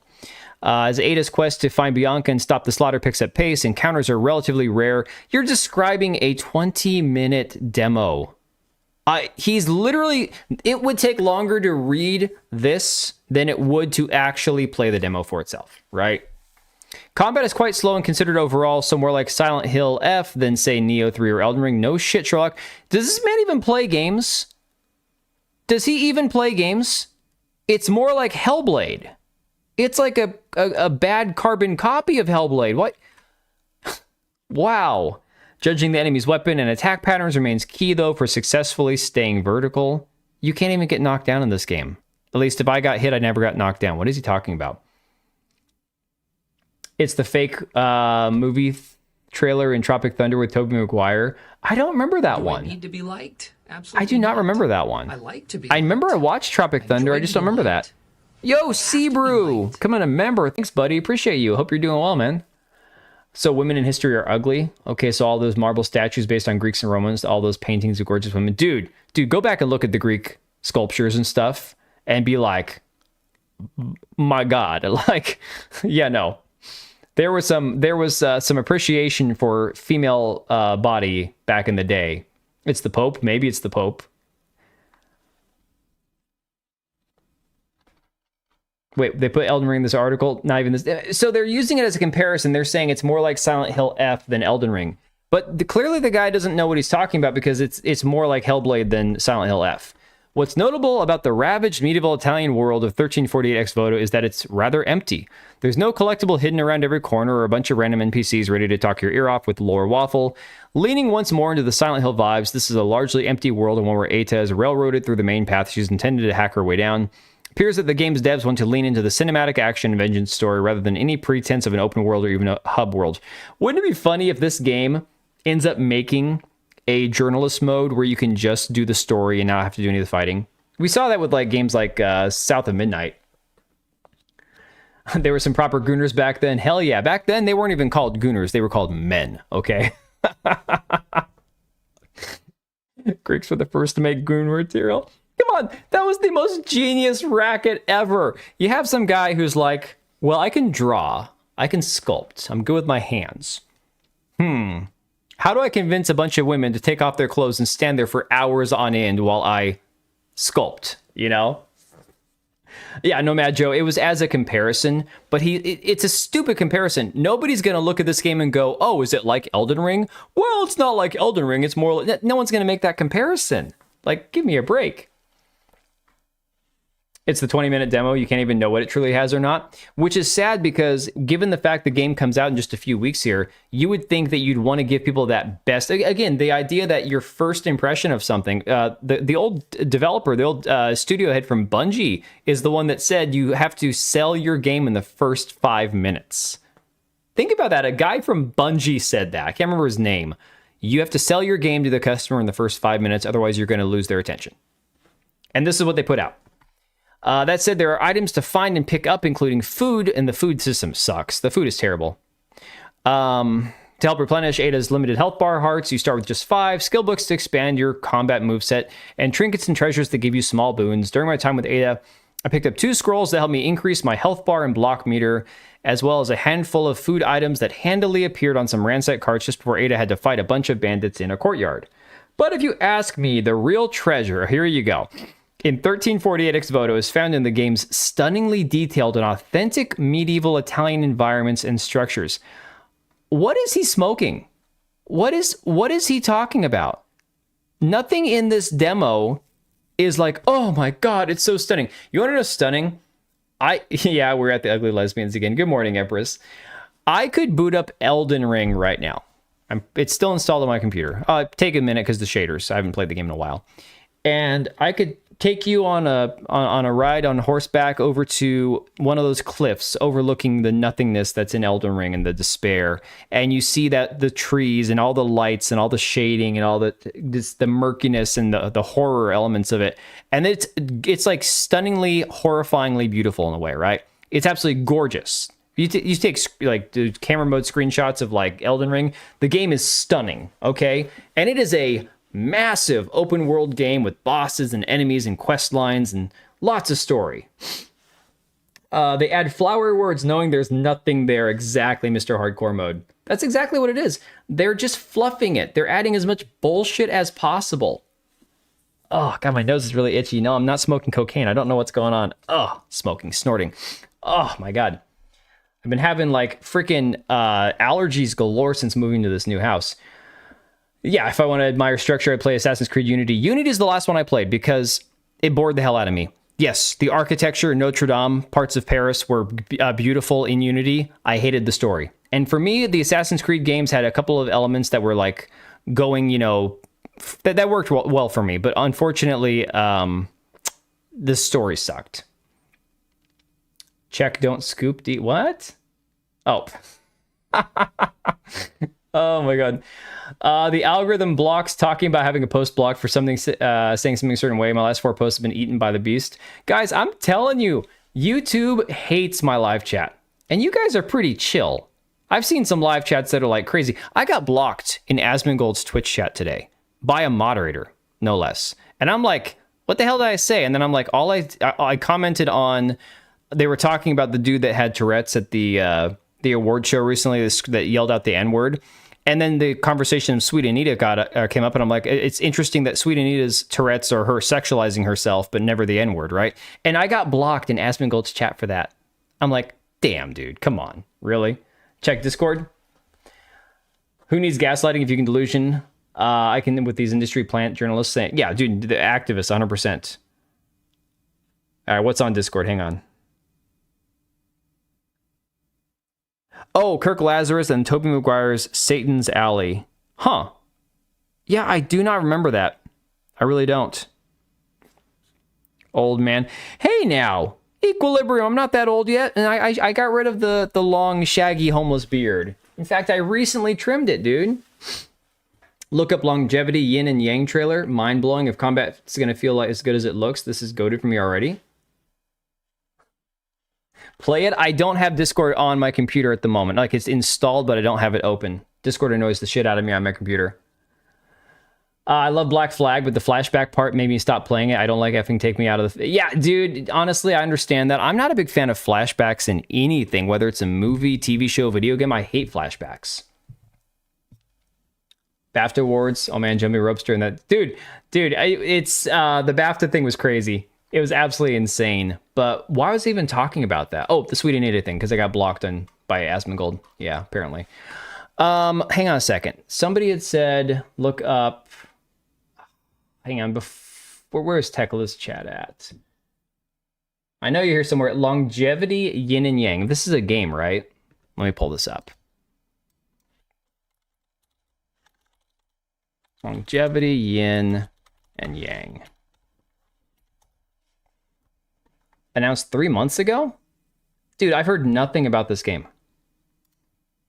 Like, legit nothing. 7-minute trailer. 想要长生，古往今来， Found it yesterday. 有多少人为了这长 Could they put the 生 subtitles any smaller? Holy crap. 求仙问道，炼丹伏耳。 Looks good on the curved widescreen, though, I'm not gonna lie. 逆天改命，可到头来，争不过黄粱一梦。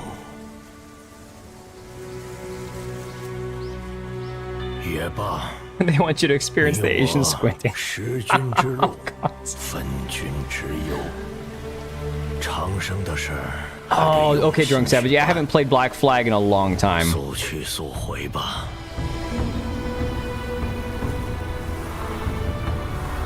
I 100%ed most of the Assassin's Creed games up till Unity. Unity, I finished and I'm like, I'm just done. Whatever.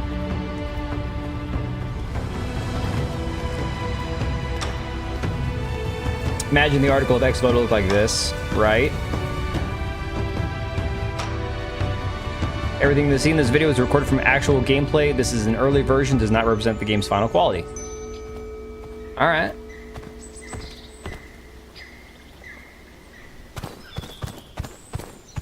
这山里真能挖出来长生不老药吗？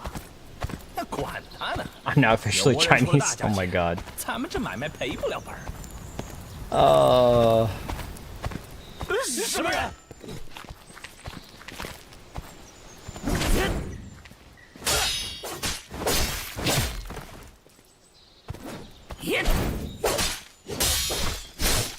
That's pretty brutal. I like it. 看来上头的线索无误。 My only critique 不过此地 So 被贼匪 far 占据。 My only critique would be that we see a lot of these kind of similar games coming out now. And, you know, after Black Myth Wukong, which was kind of... I feel like Black Myth Wukong was one of, like, the big surprise hits that had the same kind of aesthetic. Then we had Wu Chang Fallen Feathers. Before Black Myth Wukong was Wo Long. Before that was another one I can't remember the name of. Another Souls-like. Give me... Yeah, dude, honestly... It's going to pick up tempo. Okay. 还需小心行事。 Same engine as Wukong. Yeah, it's very similar. Hey, I understand, guys. Look. Let me turn the volume down a little bit. I equal parts love the Souls game experience and at the same time understand the Souls game fatigue. So I 100% get it. You have to compare them side by side. Probably.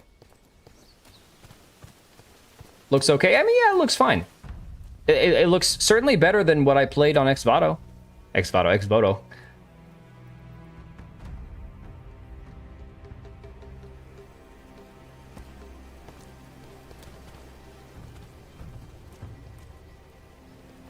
I like arcade racers and rally racing games. Dude, wait for the Star Wars Galactic Racer game. That, I'm telling you, I've got a good feeling about that game. And I don't get good feelings about many games. Crusaders Souls-like games. Norway, Japan, China have religion Souls like why can't we? Oof. Dude, that would be bomb, man. Anything Crusaders, though, I'd be down for. Like an unapologetic Crusader game from the European perspective would be insane, dude. That'd be awesome. They're going to focus mainly on Chinese history, while the Freedom branch out. Yeah, no, that's the thing, is you're only going to get these kind of stories in these games, which are cool. I mean, I love learning about other cultures, mythology, and history and all that. That's great, but at some point, as an English-speaking American, I can only be interested in so many of the same Chinese mythological games over and over and over. What's the name of this game, Tekla?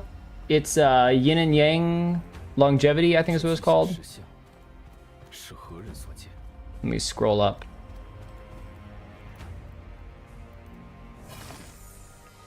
Oh, Dante's Inferno, my god. Amazing game. Absolutely incredible game.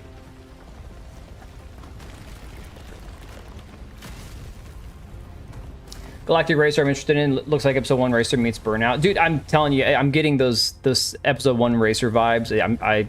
I'm really hoping it's good, dude. Look at giant Reddit mod.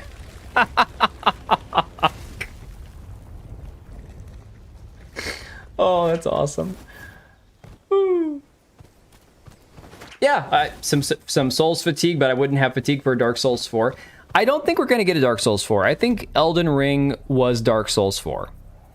I know, not the same universe and different blah, blah, blah. I get that. I'm just saying is I don't think we're going to get a straight Dark Souls 4 at this point. I think you kind of have to just accept that Elden Ring was like the beginning of Dark Souls 4 or a new path for the studio, you know?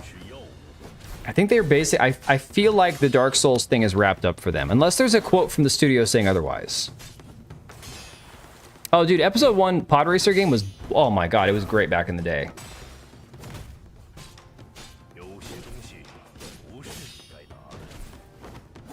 I did. I saw the Dreamcast. That was pretty awesome. Never owned one of those. Yeah, exactly, Korean Cowboy. I don't think we're getting Dark Souls 4. I mean, yeah, you can dream. I thought for Nintendo's 35th anniversary, we'd get a remake of Ocarina of Time, but, you know, instead we got Skyward Sword, one of the Zelda games that I skipped. All right, take it easy, McKinney.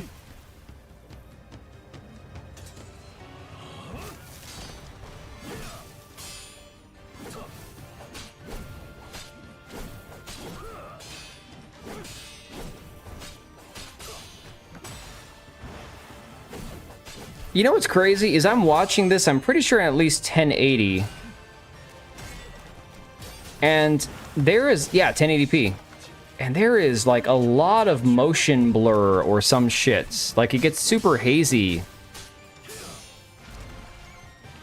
And it's not the streaming of the actual video itself because the background will be fine, but the characters will get really blurry. I don't know, man. It's weird. Zelda's 40th anniversary? No. So Zelda's 35th was... 35th anniversary for Zelda was like, what, 2 years ago? When they did that remake for Skyward Sword? Artifact? Yeah, exactly. It's weird. Not sure about the combat. This game, I think... guys, it's called Yin and Yang Longevity, right? Was that the name of this one?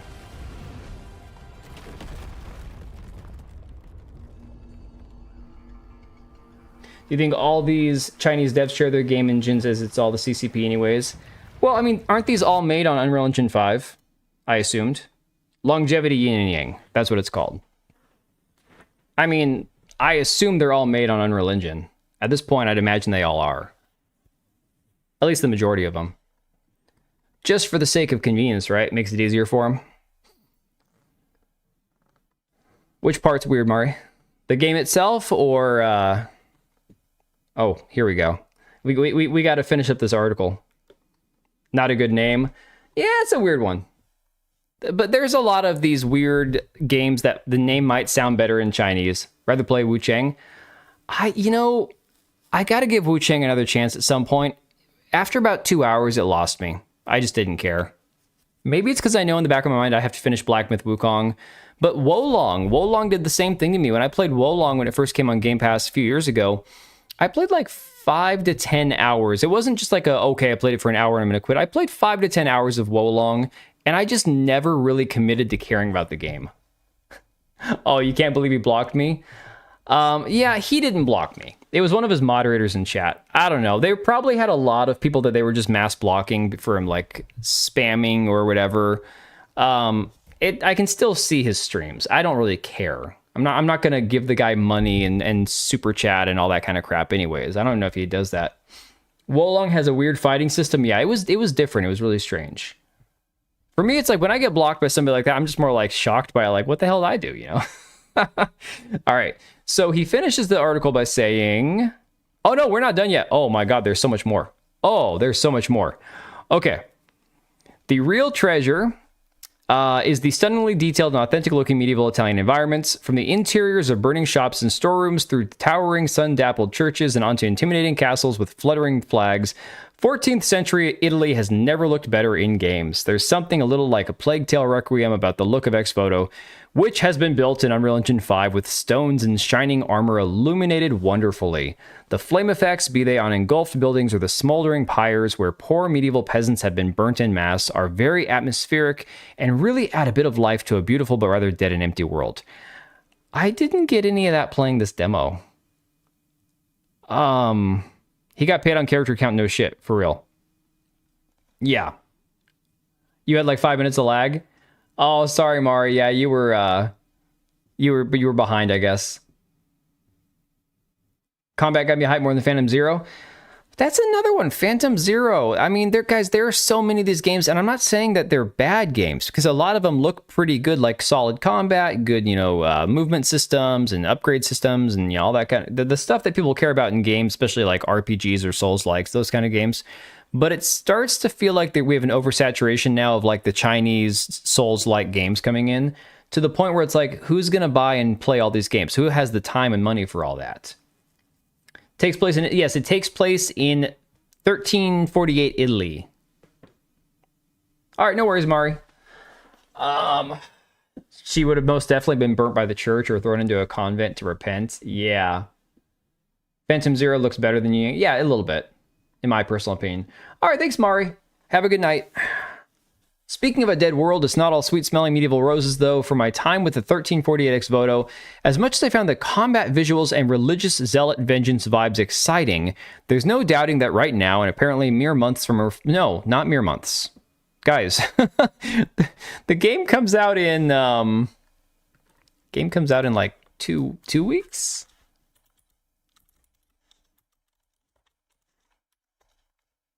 March 12th. He wrote this article on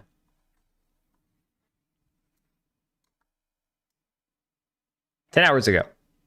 Not mere months. Not at all. Game felt really rough around the edges. One time when navigating a burning building, I fell off a beam and I got stuck in a never-ending fall loop, something that forced a restart. On another occasion, after having run the game perfectly in my previous session, it just kept crashing to desktop when trying to load a save. After tinkering around with settings for 10 minutes, including a full PC restart, I managed to coax it back to life by dropping down to a low-resolution windowed mode. Oh my god. Dude, he back-ended. He like loaded all the technical issues of the game on the second half of the article. The first half was like, oh, this is exciting, and blah. No, what a decent game reviewer is going to do, what a decent journalist is going to do, is he's going to give you the negatives first. Not because, you know, people need negativity and all that kind of stuff. Obviously, there are YouTubers who are like, here's what I liked about the game, and then here's what I didn't like. But he glazed the hell out of this game in the first 3 or 4 paragraphs. And now we get to the part that people might not even read because they've already moved on, right? Absolutely insane. Yeah, exactly. Equilibrium. Exactly. I could then immediately take the game back to full screen 4K and play on. Odd, the game's menu system is weirdly unresponsive too, and at times I struggle to decrease values of things even odder. Then there's the fact that Ada, as good as she looks in combat, is a dull, lifeless night doll when left to her own devices. The blank expression and rigid posture feel inorganic to the organic human world of Ex Voto, and it kept breaking my immersion. Better idle animations and more characterful facial expressions, specifically out of cutscenes, would go a long way to maintaining immersion. Eita also handles like an absolute tank, and not in a way that communicates the weight of her armor, but more in the way that you can struggle to turn her around in tight spaces. Nimble and agile she is not. She handles like a Space Marine in Terminator armor, and again, if you were going to have a typical male macho, large knight carrying a halberd into battle and leveling guys with one swing, it would make sense. But she's not. She's a tiny little woman, barely armored. She shouldn't be moving like a freaking bus, right? Then there's a few things that didn't suit my taste. One choice, for example, is that as soon as an enemy comes into combat range, their health bar, bright white, appears directly underneath them. You can see some of these garish immersion-breaking bars in the nearby screenshots. I would have preferred the game wait for combat to start before showing them. Oh yeah, right here. That's crazy. Move them to the top or bottom of the screeners, gone full Kingdom Come Deliverance 2, and remove them altogether. The world of Ex Voto looks so... he keeps going on about how good it looks because he has nothing else. And I love the fantasy of playing as a medieval knight. You're not a medieval knight. You're a lesbian. That these aesthetically jarring video game life bars take something away from the experience. Oh my god.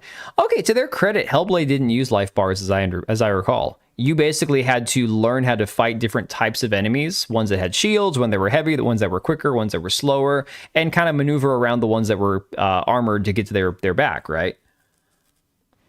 Yeah, I want a game where I can play as Shia LaBeouf. Me, how does it play him? Oh, it looks so good. Yes, exactly. Typical fake news games journalist. Oh, but here you go. A religious experience. The man keeps slandering religion in the name of like progressiveness. I love it.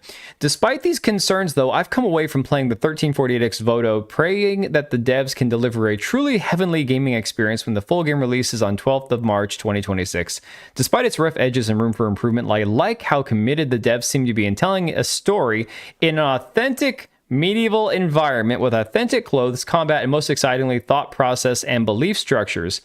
How do you even know that? You get none of that from the game. From the 20-minute demo, how he's making extrapolations about things that we didn't see. Oh my god. Maybe the full game won't follow through to the level I hope it will, but I've been massively buoyed? How do you pronounce that? I can't remember. By seeing Eita praying to her god. Oh god.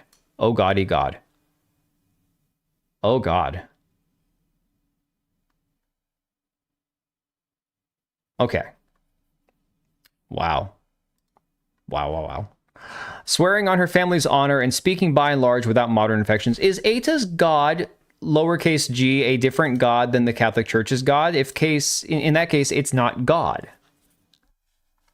If she's supposed to be a Christian, Catholic of any sort, and she's praying to God, it's not her God, and it's not lowercase God. It's just God. It's her truth. Holy shit, man. Like, holy shit. Blocked you from saying goodnight to Mari. We are so cooked. I know Asmongold likes to say we are so back, but in our YouTube chat, we are so dead. We are so cooked. All I care about that game because you know why? In a normal world, nobody would be talking about it, but hey, that gives us entertainment on YouTube. That's how I feel about it, Mad Joe. She's praying to the devil. Maybe. I also appreciate a game that feels like it just wants to tell its story and do so in a cinematic, action-oriented way. From what I've played, there's no open world, no endless collectibles, no meaningless side quests. Just a good old-fashioned cinematic action romp, and one that will no doubt ring in at under 20 hours for completion to heavenly. Oh, if Sedlio can continue to rapidly polish 1348X Voto to iron out its shortcomings as well as work on its post-launch, then I already feel this could be one of 2026's most memorable surprises. So to Sedlio I say, Benedictio de sit super te, may the blessing of God be upon you. So here he says God, capital G. But here it's her praying to her god, lowercase g. Very interesting. If she was a Satanist, he'd be glazing it for another 18 pages, right? God. That's the crazy part, dude. And Tekla, I don't even care if somebody is a Christian, an atheist, whatever. Like, you can have your own religious belief system, but there's a certain level of intentional, blatant disrespect that I'm just like, holy shit, man. Yeah, heresy. Exactly. The heresy will stop. Oh my God, dude. What is wrong with these people? All right. So as to not be up for another hour and a half, let's jump right into the other thing we were going to talk about. And as Patriot was saying, I think before he left earlier, women with penis envy.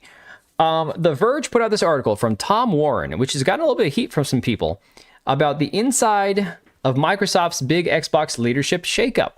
It says Microsoft has a new gaming CEO who wants to bring Xbox back from the brink. Well, okay. This is going to conflict directly with another article that we're going to read here in a second. It says Xbox fans have been anticipating the retirement of Microsoft gaming CEO Phil Spencer for years, but what most hadn't expected was the departure of Xbox president Sarah Bond as well. For many outside the company, Bond seemed like Spencer's natural successor, a deputy of sorts. We're going to talk about Sarah Bond nuking Xbox? Yes, we are. Microsoft CEO Satya Nadella and Microsoft CFO Amy Hood clearly didn't agree. Instead of picking Bond for the role, Microsoft promoted Asha Sharma, a Microsoft AI executive, to the top of Xbox. The decision to overlook Bond might have surprised many Xbox fans, but for the more than a dozen current and former Microsoft employees that I've been speaking to, it's felt inevitable in recent months. Play Anywhere. Yeah, dude, there's a lot of missteps that we're going to go over. Phil Spencer, Microsoft's long-term Xbox chief, made the decision to resign from Microsoft last year after a tough few years for Xbox. That's just putting it mildly. They put a chicken in it and made it gay. Yeah, well, all these big game companies have, to be honest. The giant Activision Blizzard acquisition had dragged on for far longer than Microsoft had anticipated, and the need to grow the business saw Microsoft walk away from Xbox exclusive games in favor of a multi-platform strategy. Microsoft has also been trying to reinvent the Xbox brand beyond the console with mixed results. Spencer's decision led to the months of careful successor planning. It was announced to the world on Friday, but it was supposed to be today. Microsoft was forced to announce early because it started to leak and IGN was planning to run a story, according to sources familiar with the situation.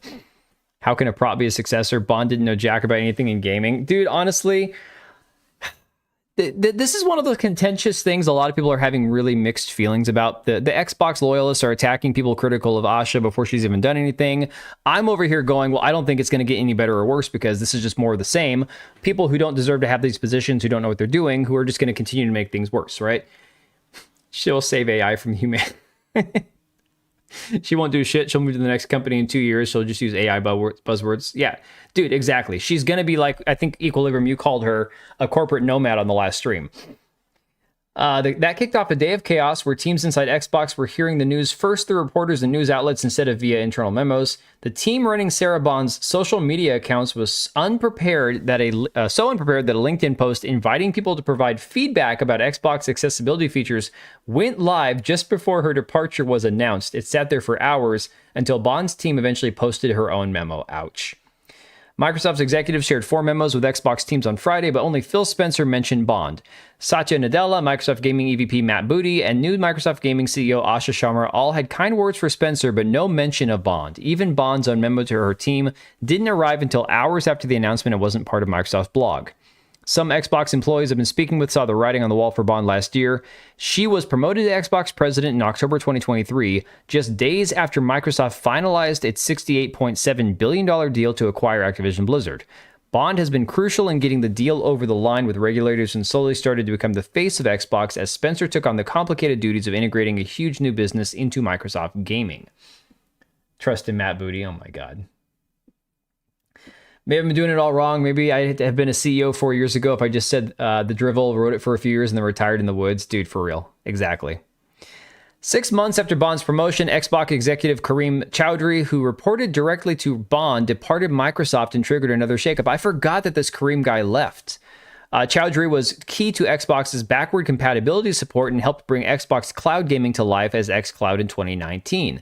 Weeks after he departed, former Xbox chief marketing officer Jarrett West also left Microsoft. Guys, the exodus from Microsoft has been happening for a long time. It's just been like a long time coming.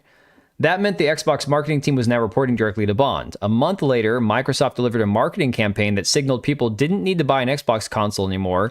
The message was that you don't need an Xbox to play Xbox because games were available through Xbox Cloud Gaming on TVs. I'm still going to say, as somebody who's been saying for years Xbox is going to stop making consoles, this is the worst freaking mistake that they could ever make. I get that they can't compete with PlayStation, that the PlayStation consumers are just going to eat whatever shit, Sony pumps out for the next 10, 20, 30 years. And people who play games on Xbox are less enthused to buy an Xbox. And a lot of them have probably transitioned from Xbox over to gaming on their PCs or whatnot. But at the end of the day, Microsoft, Xbox, they are not going to survive long term if they just give up consoles entirely. If they just go with, we're just going to do cloud stuff. It might last for a while. But then they're going to go the route of Google Stadia. They're mismanaged colossally 100%, dude. Let me see here. All part of the Xbox Everywhere strategy that Bond had been pursuing, a vision to move the Xbox brand beyond its roots in console hardware. Months later, the This is an Xbox campaign launched with commercials that positioned a phone or a tablet as an Xbox instead of just a console. It was a confusing campaign, and I'm told it offended many Xbox employees internally. I'm sure it probably did. This is an Xbox also debuted months after Bond appeared on stage at Bloomberg Technology Summit and announced an Xbox mobile gaming store that was supposed to launch in July of 2024. It still didn't exist almost 2 years later. Although attempts to redefine Xbox were clearly tied to the mobile store efforts, Microsoft still went ahead with This as an Xbox after the store was delayed. The pivot away from console led by Bond under Spencer's direction hasn't gone well for Xbox. Microsoft's Xbox hardware revenue has declined for 3 financial years in a row, and it looks like those declining revenues are going to continue through fiscal 2026. Most of the current and former Xbox employees I've spoken to in recent days are relieved that Bond is leaving Microsoft. I've heard from multiple sources that Bond had been tough to work with and built a team structure that meant if you didn't follow the vision or questioned it, you were out. Most have praised her ability to strike partnerships with companies and developers, though. I wrote in December 2024 that Bond had staked her career reputation on the idea of Xbox being everywhere across multiple platforms and devices. Well, that was a terrible thing to stake her career on, apparently. This also involved carefully managing her image both internally and externally, making her appear to be a gamer like Phil Spencer. In reality, she wasn't. I understand that Bond's strategy had been failing internally and been questioned multiple times. Bond had tried to push mobile and cloud over to console to reach potentially millions more Xbox customers, but the result has been a classic case of chasing tomorrow's customers by neglecting today's. God, that sounds like 90% of the AAA game developers and publishers and studios these days.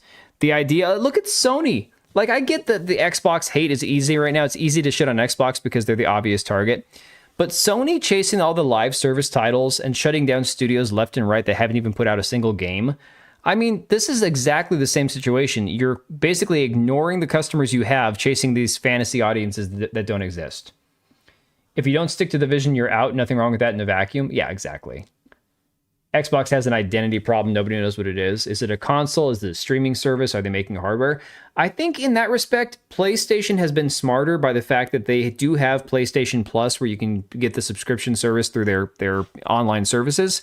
But you don't see Sony advertising PlayStation Plus with like full ads running year round on, banner pages for, websites and on TV ads and stuff. Game Pass is heavily marketed, from what I can tell, ad marketed by Xbox to be the thing that they really want to push, right? It destroys the entire desire to own a console. Xbox is the console, nothing else, but they don't know that. Apparently they don't. A breakthrough with Starlink or 6G cancer beams are the only way cloud gaming will work. Drunk Savage, there are ways that cloud gaming would be effective, convenient, whatever. But then you have that classic situation of you're not playing a live service game, you're not playing a multiplayer game, you're not playing a game that should require any online connectivity, but you're playing it through the cloud crashes, and here you're sitting with your TV, your smart TV, and no Xbox, no computer to play your game on, and you can't play your game because the server crashed or something, Cloud just has so many shortcomings, so many pitfalls, potentially. Phil Spencer's retirement has seemed inevitable to Xbox employees, particularly over the past year. In February last year, Spencer took a long vacation, and I'm told some teams had to wait weeks for sign-off on some key changes. Shortly after this vacation, rumors started circulating inside Microsoft that Spencer was getting ready to retire. Microsoft was eventually forced to deny the rumors in July, claiming Spencer wouldn't be retiring anytime soon. God, the Seahawks just did that. A week before the Super Bowl, Paul Allen's sister is like, oh no, we're not selling. And then a week after the Super Bowl, they're already trying to sell the team. With Spencer's retirement official, Microsoft is hitting the reset button on Xbox's strategy that Bond put into place, the play anywhere shit. Instead of embracing it, Microsoft Gaming CEO Asha Sharma is now promising the return of Xbox in a clear message to employees that the strategy over the past few years has not been working. I want to return to the renegade spirit that built Xbox in the first place. Xbox employees I've been speaking to have been concerned about the Sharma appointment, particularly because of her previous role as an AI executive at Microsoft. There's also concern about her lack of industry experience in entertainment and gaming. Sharma has been clear that she's not a gamer and has spent the weekend responding to people on X and even taking game recommendations. Well, is it really her? I don't know. Some Xbox employees worry she'll force AI into everything Xbox does, but Sharma was clearly ready for that reaction. Then she talked about the soulless AI slop, right? The other concern is she's been appointed by Nadella as some kind of executioner of the Xbox console. Her memo doesn't suggest that, and Microsoft could have easily appointed Matt Booty into that kind of role to push gaming publishing instead of the Xbox console.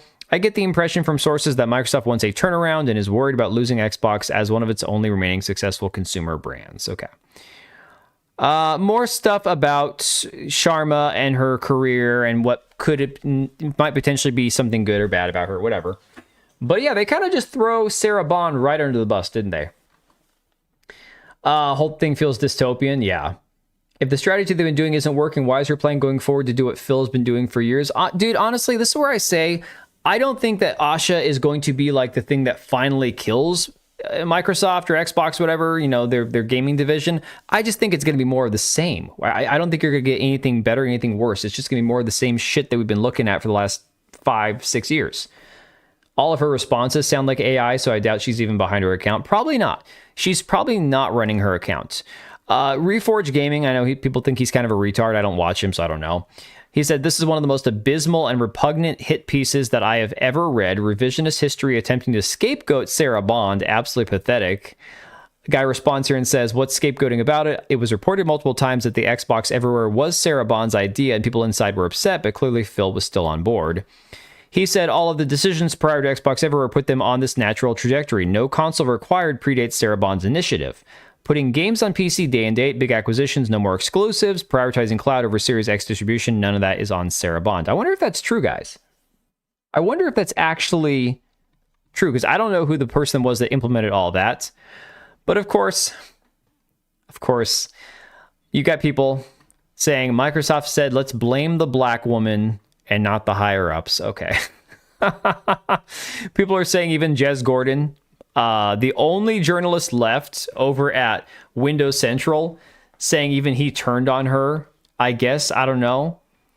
And the multi-plat strat was implemented before her via Project Frosted Glass. Don't even know what this is. This must be from the article that he wrote. I don't know, guys.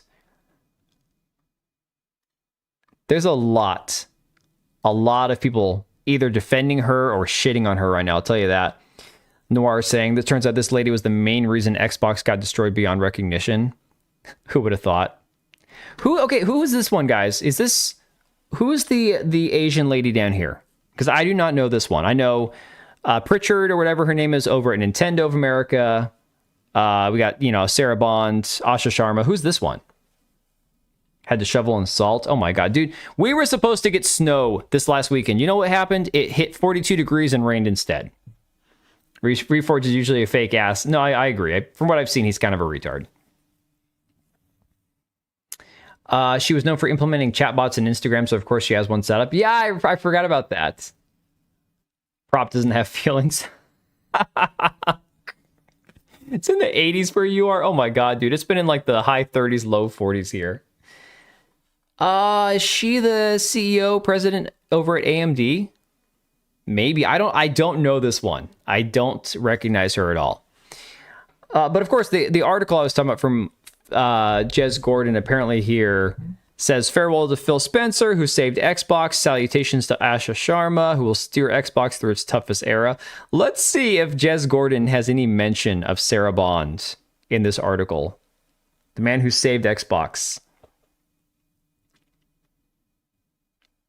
So far, I'm not seeing her name pop up. Wow.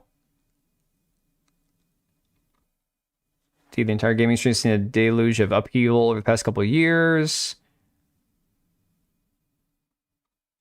Bro, he didn't even mention Sarah Bond once in this article.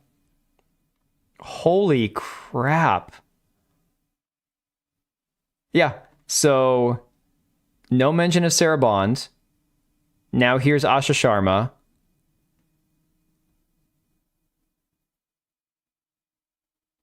Dude. I mean, I get that Sarah Bond probably made some mistakes, probably screwed up some stuff. If this really was her idea and not somebody else that she's taking the fall for, then I would feel bad for her. But like, this is nuts. It's like basically Sarah Bond is now Voldemort. You can't even say her name if you work for Windows or Microsoft. Holy shit. Lin Tao, the Sony CFO. Oh, I didn't know that. With an Indian accent. Nothing to worry about. Just keep soaking in it. Yeah, no mention at all. He's not an idiot, but he doesn't like criticism. He can ban you fast, especially if you argue about woke stuff. Oh, okay, Mad Joe. Yeah, I don't know anything about Reforge. I know that I know people like Cult Classic Cage and a few people who like to shit on him because I think he's like a Sony loyalist or whatever. I can't remember. I guess everyone didn't like Sarah Bond in the company. I guess. I'm just amazed that no mention of her even in this article at all. Breaking, according to Jez Gordon, Microsoft is reportedly considering adding World of Warcraft, Fallout first. I don't know, Fallout 1? Dude, Fallout 1, not first. That's retarded. And Minecraft Realms to Game Pass Ultimate to increase value following the $30 price hike. Comments were made on the Xbox 2 podcast. Someone down here says, this is pointless. If you play World of Warcraft, you basically only play World of Warcraft. Yeah, exactly. I think that's a very, very valid take. Legendary Drop says, this is the same patented strategy Microsoft used to increase their AI user numbers for shareholders. They just include it in services you already pay for or use. Disney Plus did that when they bundled with Hulu. Remember that. They did that to lie to the shareholders about users. World of Warcraft just got 30 plus million subscribers. Game Pass just got 5 plus million subscribers. It's magic. Imagine firing a black woman during Black History Month. Dude, not just firing a black woman during Black History Month, but firing a black woman who was the first black woman in her position in Black History Month. Anything Sarah did, Phil said yes. Everything is basically Phil's fault, in my opinion. I think, again, that's a very fair take. I mean, for real. Microsoft's a $1 trillion company, could have had us fooled. I mean, maybe she's not real. Maybe Asha Sharma is not even a real person. Maybe she is completely AI. Oh my God, can you imagine? Can you imagine if she wasn't even a real person? Pirate Nation says Xbox President Sarah Bond speaks out after news of her Xbox departure. Said, I've decided this is the right time for me to take my next step, both personally and professionally. I've had the privilege of spending time with Asha over the last few weeks. As we've planned for this transition, Xbox deserves this. Dude, this is freaking ominous. This right here, Xbox deserves this. You could take that so many different ways. Both these women are props. Look how similar. Dude, they both got leather jackets on. Oh my God. Light brown skin, dark hair. The whole, I mean, they're just swapping one for the other. And this is where people are getting mad because people are calling her a diversity hire or called Sarah Bond a diversity hire. They're like, well, these women have been accomplished in their corporate careers. Okay, yes, but they had no experience working in the games industry. And people are like, well, you don't have to work in the games industry to run a multi-billion-dollar company. No, but if you're working in a company like this where you're selling a specific product, you should know what your product is about, right? New Xbox boss Asha Sharma is worried about declining birth rates and thinks AI will help fix it. That's quite a statement. 5 months ago, Asha Sharma talked about how AI could turn around declining fertility rates. Proof that Cortana pregnancy is canon. Oh my God. Oh my God, that is awesome. I could easily believe she's 100% fabricated. Unless I get it bundled with a controller, I'm never coming back to Game Pass. Dude, for real. For real. Is AI going to ask us to get it on? I would have to find the entire clip to understand the context of that statement. But here you go. This is where a lot of people have been thinking that she's AI, right? Smash says, former VP of Microsoft AI product and now current Xbox president Asha Sharma has stopped replying to people after I called her out for potentially using a reply bot. She has not replied to anyone or posted for 2 days since our conversation. Here was the initial conversation about top 3 greatest games. He listed his. She replied with a very, I don't know, kind of weird robotic reply. Smash said, zooming out though, your response here raises a bit of concern. Since you're leading AI at Microsoft, I've been thinking about something much bigger. We're reaching a point where it's genuinely difficult to tell what's fully human, AI assisted, or entirely automated. Your reply here, forgive me, feels a tad ChatGPT-ish. As these systems scale and get more advanced, when it comes to being conversational, that line gets even more blurry. How do you see Microsoft overcoming that massive authenticity and trust hurdle? Does transparency become the norm, or is the goal seamless integration where it doesn't matter? Again, probably more than I would have bothered posting. I posted, the engagement bait thing is kind of weird, and then I listed my favorite games. But let me look something up here a second. I actually haven't looked at her Twitter account in a few days. Let me see if there's actually any recent posts or interactions at all from Asha since all of this.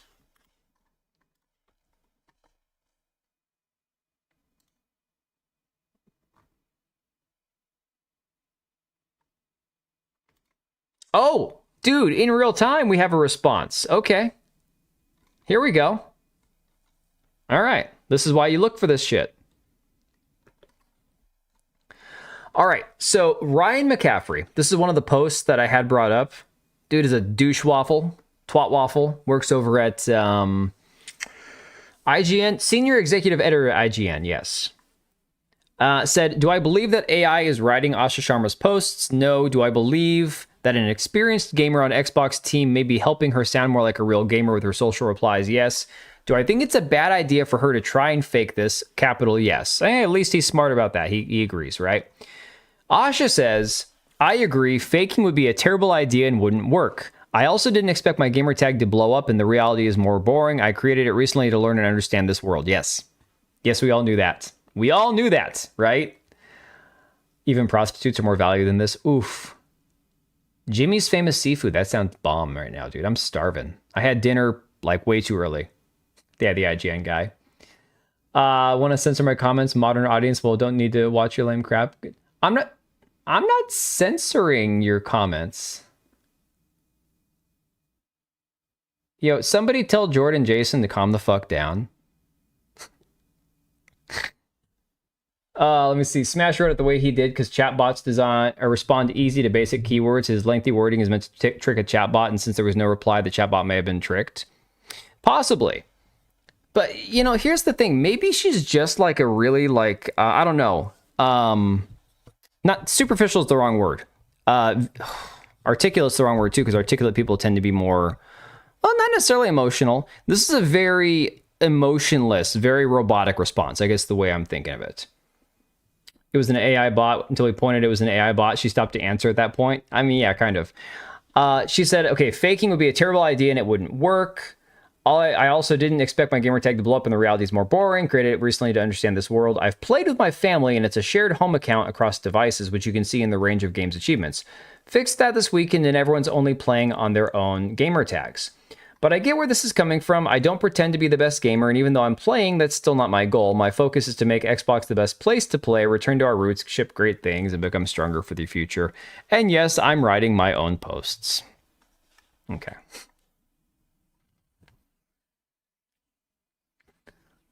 This is gonna bother me. Why the hell does this Jordan Jason guy think that we're censoring him?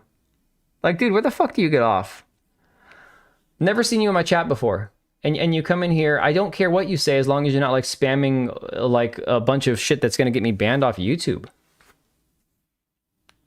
You didn't see Jimmy's Seafood reply? If waving the American flag or chanting USA turns you off right now, I know you're not alone. Go after yourself.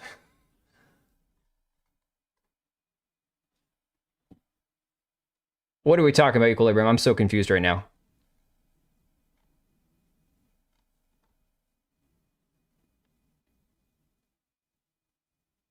Oh, okay, restaurant. I got it. Dude, sorry, my brain is all over the place right now. Phil Spencer's been the CEO.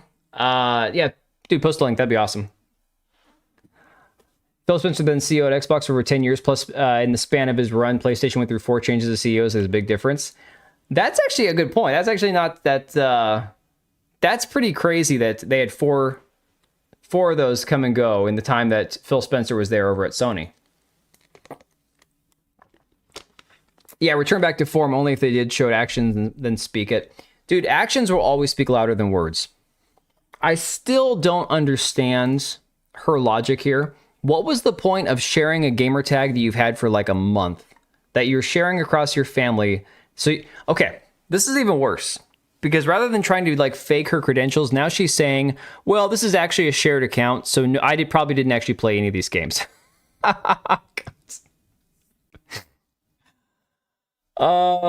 You guys didn't see the comment in chat, Jordan Jason 6721. I don't know who this person is. I've never seen this person in our chat before.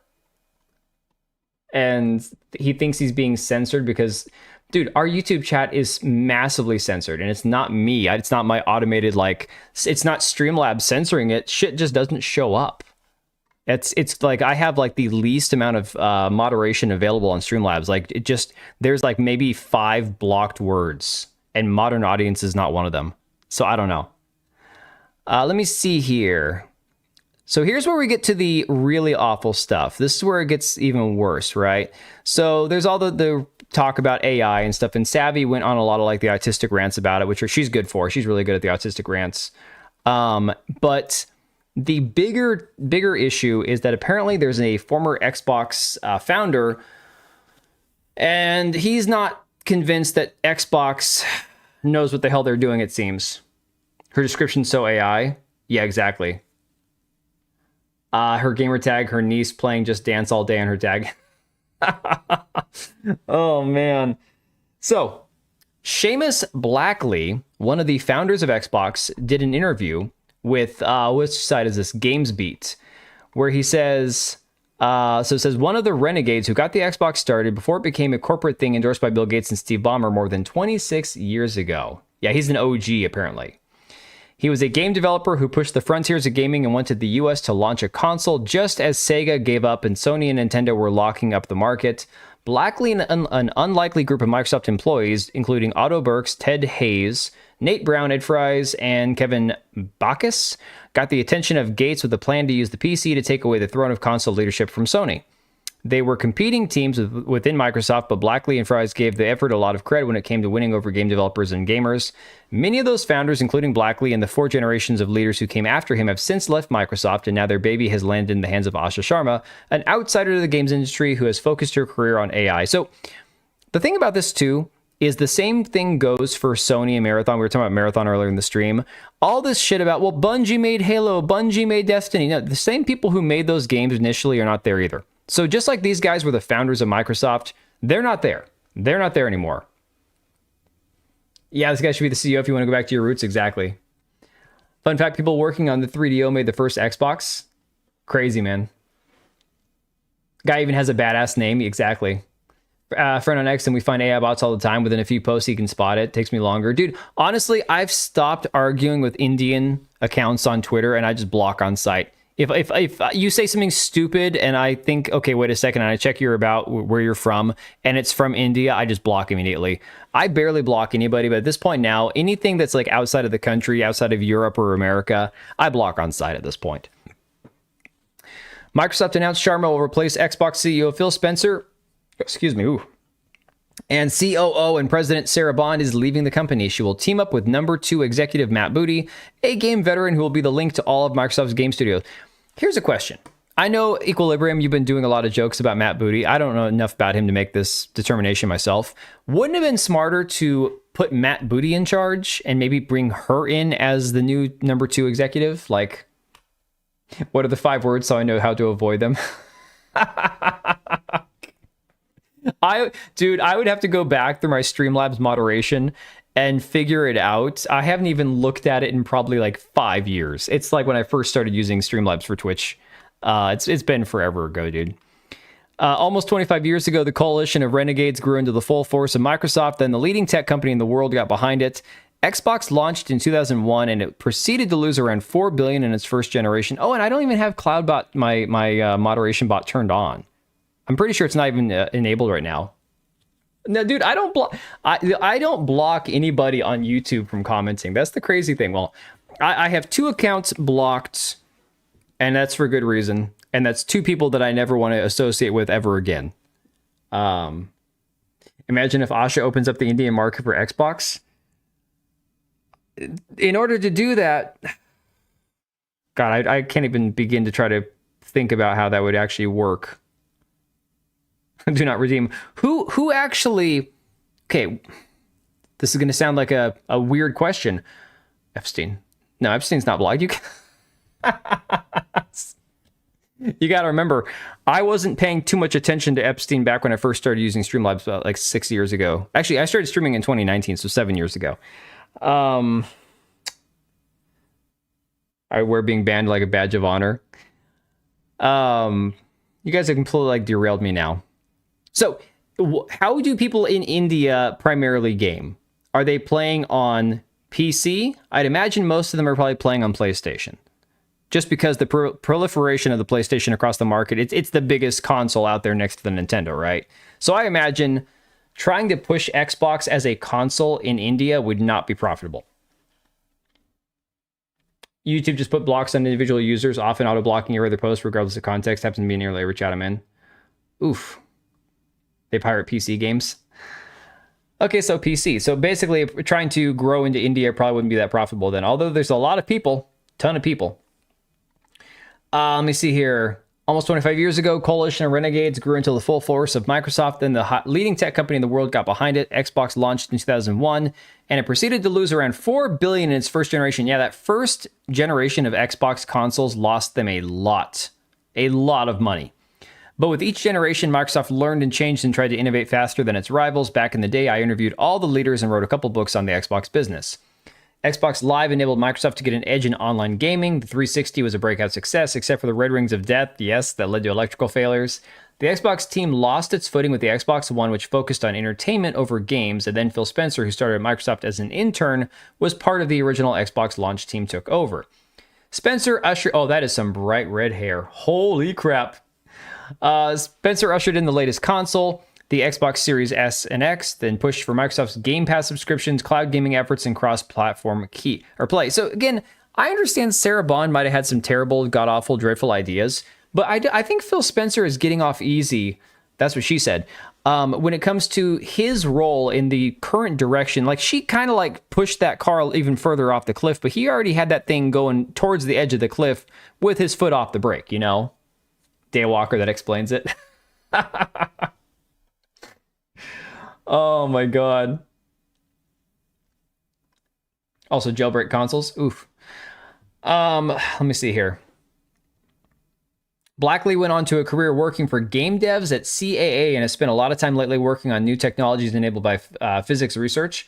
I caught up with Blackley to extract some wisdom about Microsoft's journey in games, what he thinks Sharma should do, and where gaming can go next. Part of his message is hopeful, but Blackley sees a lot of peril on the road that Microsoft is following, and it makes him worry about the future of gaming. I can sympathize with the concern about authenticity. On the other hand, almost all the new gaming startups these days are getting funding because they have an AI angle. Why can't Microsoft do that too?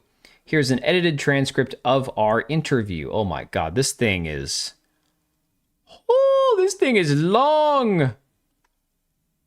My god.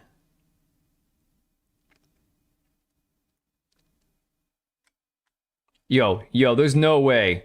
There's no way I'm reading all of this. They're blaming Sarah for everything to not tarnish Phil Spencer's legacy. It's disgusting. Yeah, I would say that that's pretty gross, man. That earring is sus. I would say Sarah Bond is definitely culpable for whatever her involvement was in the strategies that have failed. She's got to take her lumps like everybody else. And if she wasn't qualified for the job, and if she didn't tell Phil Spencer no, she didn't try to, like, you know... It's the same earring I have in my...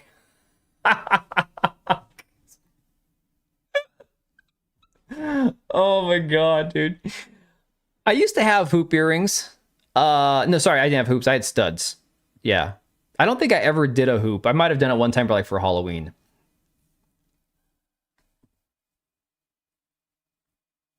Yo, Equilibrium, your message on Kick got yeeted so fast. Holy crap, man. Said it was sus, not confirmed. From, let's see, Seamus Blakely from Microsoft. Satya Nadella has made an incredible number of bets and invested an incredible amount of money.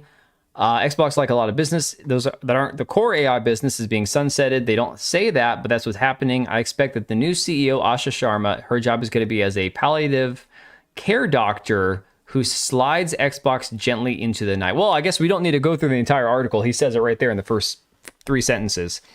It just seems really true. I imagine asking somebody if it made sense to put a major motion picture studio into the hands of somebody who didn't like movies, or a major record label into the hands of somebody who'd never seen a live show. Why would you do that? Well, you only do that if you're looking at the problem in a more abstract way. The natural consequence of the focus on AI is that AI abstracts every problem from the minds of the executives who believe in it. We're abstracting the problems of games as well. There's a core belief, and you can see it in what Satya said, that AI will subsume games like it will subsume everything. The job of all these people is just to gently usher all these business units into the new world of AI. That's what you're seeing here. Whether or not you agree with it, whether you agree with AI having the potential to do that, whether AI will be successful is a separate matter. But that's what we're seeing there. That is in no way surprising. It would have been shocking if they had somebody in there in a meaningful role who is passionate about games, passionate about the creator-driven business of games, because it would be in direct conflict with everything else Microsoft is doing. Microsoft is a company that is now about enabling its customers by enabling AI to drive things. That's at odds with the model of any art, but specifically of games. Microsoft doesn't have the problem that Apple does, or that Netflix does, where they have an artist-driven content model to... Oh, yeah. Okay, I see what they're saying. Games are the only place where they have a content business. Damn. Dude, if he's right, what does that even mean? Like, I don't know if he goes through that more in this entire, like, freaking gigantic... This is something that'd be worth reading through on my own time. This is like a freaking novel. But if he's saying that she's going to ease Xbox, basically sunsetting it, what does that even mean? Are they talking about straight up getting rid of the consoles, getting rid of the company, absorbing it into Microsoft Gaming and no longer calling it Xbox? I mean, what are they... Means they're a future Sega, a dev and a publisher? No longer making systems at all. Her resume sus. She's never held a job for long, and now she's placed as a CEO. I love Sarah Bond's extremely fake and duncy smile. Don't blame her, it was already over, but Phil made a lot of mistakes. Yeah, Sarah Bond was actually nice to look at, and I know that that's like the most superficial thing you could actually say, but she was a nice looking woman. And Asha's not a bad looking woman either. I don't find Indian women to be like a particular group of people that I find super attractive, but it's like, so neither one of them's like a hag. They're both on the younger side of what a CEO or an executive could be, but they both seem to be completely disconnected from the industry that they're trying to work in, which goes back to the initial problem a lot of people have had with Asha Sharma and Sarah Bond, is they don't seem to truly understand the industry that they're working in, right? Looks take you places. You are not wrong, dude, especially if you're a woman. Did the same thing on YouTube, damn. Phil sucked. Those dozen or so devs he bought and guided to make crud that got so many closed is on him. Yeah. What gets me is that Microsoft bought up all these other studios to push more exclusivity, though they never had those studios make true exclusives, and now they are petering out of gaming altogether. Fake their way to the top. Yeah, dude, it's crazy, man. DEI hire all the way to the top. And if they weren't DEI hires, then maybe they just had different skill sets that didn't belong in the industry they ended up in. Rock Solid saying, buys ZeniMax, Starfield flops, Tango and Arcane get axed, new Doom 3 flops, buys Activision, Call of Duty Black Ops 7 flops, mogged by Battlefield 6, Overwatch 2 loses to Marvel Rivals, quits, replaced by an Indian woman with an AI background who's not even a gamer. It's Xbox over. Get ready for more ugly women in video games. Ouch. Oh my god. Here's the crazy thing. People have been attacking or criticizing Asha and, of course, Sarah Bond before her as being DEI hires. And this gal here, Equilibrium, you're in the know on a lot of this stuff. Lulu Chang Meservey Rostra founder, Shopify board, ex-Activision, and Substack writing. She seems to have a lot of opinions on the Asha Sharma hiring.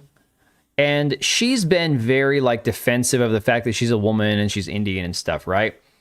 So she shared some thoughts, says some thoughts since I've been there, not having gaming experience. I had never worked in gaming when I joined Activision Blizzard's board and later became CCO and EVP core comms. And although I'd played games, I wasn't very good. The learning curve was huge. I had to quickly understand the products and players. Gaming culture is unique and it's just not just one culture. Call of Duty versus Call of Duty. Wow. Call of Duty. Sounds like a name on OnlyFans. Yeah. Have very different communities. Launching DIV was totally different from Overwatch work. Getting up to speed took a ton of listening and learning, often the hard way, because while you're figuring things out, you still have to do your job. It involved visiting studios, DMing with streamers, talking to devs. A lot of reps absolutely getting murked in Modern Warfare 2. Oh, she's one of us, guys. She gets murked.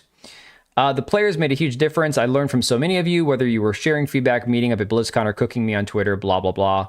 While I definitely didn't have the right resume or background in gaming, I did know how to communicate, negotiate, get creative, take care of people, blah, blah, blah. I still made mistakes. My point is that skills from other jobs do transfer, even though there's a lot to learn from someone without a gaming background. It is learnable. Okay. So I think I have the savvy tweet here. So no, there's this one. This gal's like the anti-Indian hate and conspiracy theories on here are wild. Because again, people are saying she got the job because not the guy that's the head of Microsoft hired her because she's Indian.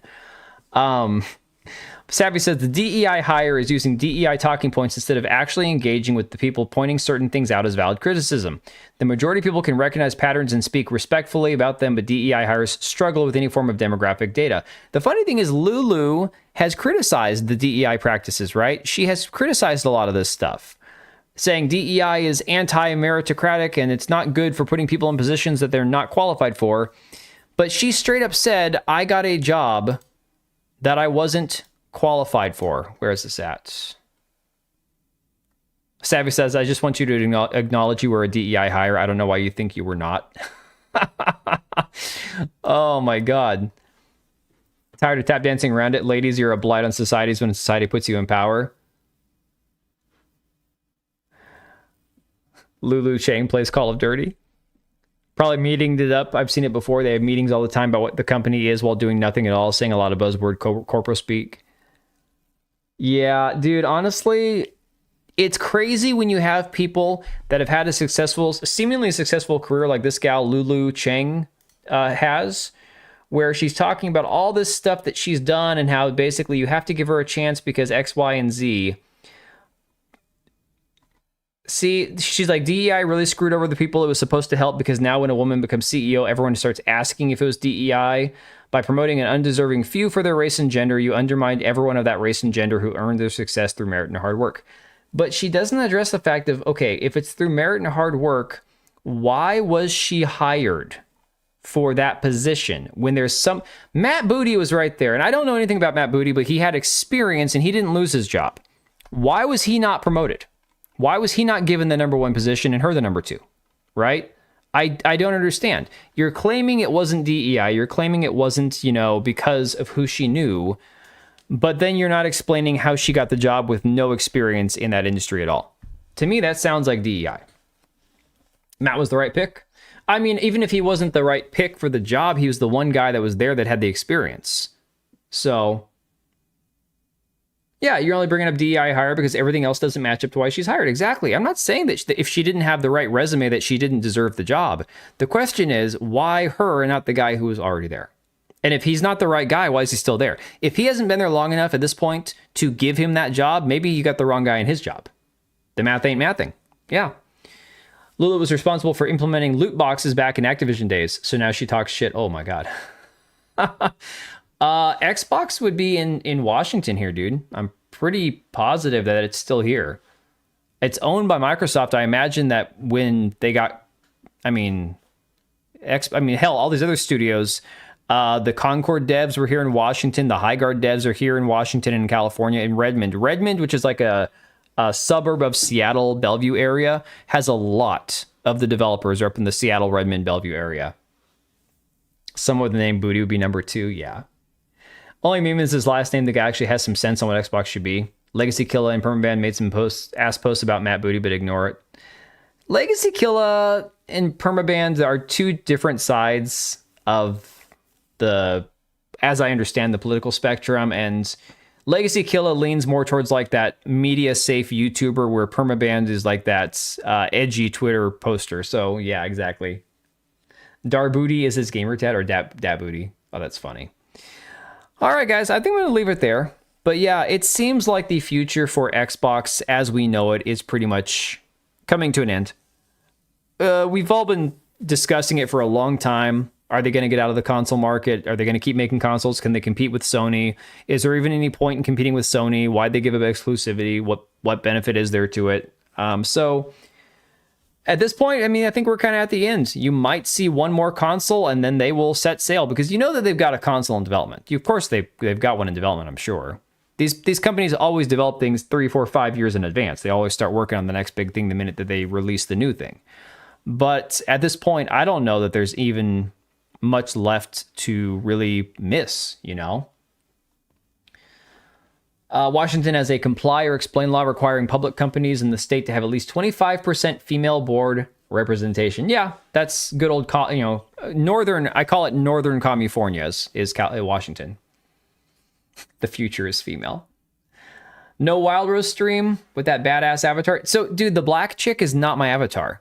I was going through the character selection screen, and all of a sudden, that one just, I got to her, and the clothing didn't render in. So not only was she missing where her crotch was, it was completely see-through, but she had nothing on top and no hair.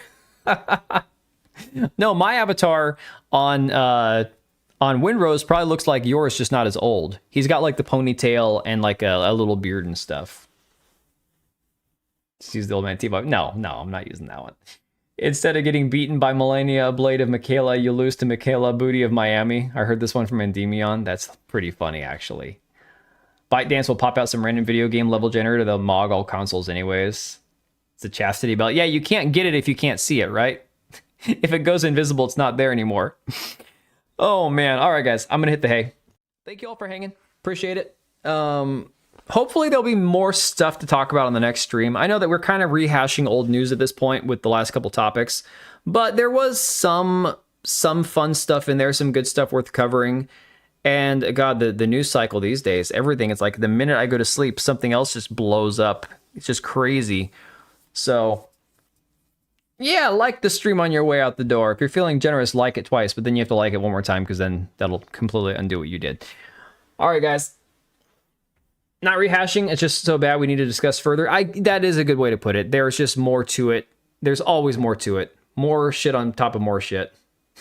Watch out for the cartel at Costco. Hey man, my mom and I don't have the same last name anymore, so I'm not too worried about that. But if they ever trace them back to me, through her, I'm not gonna be happy. Not gonna lie.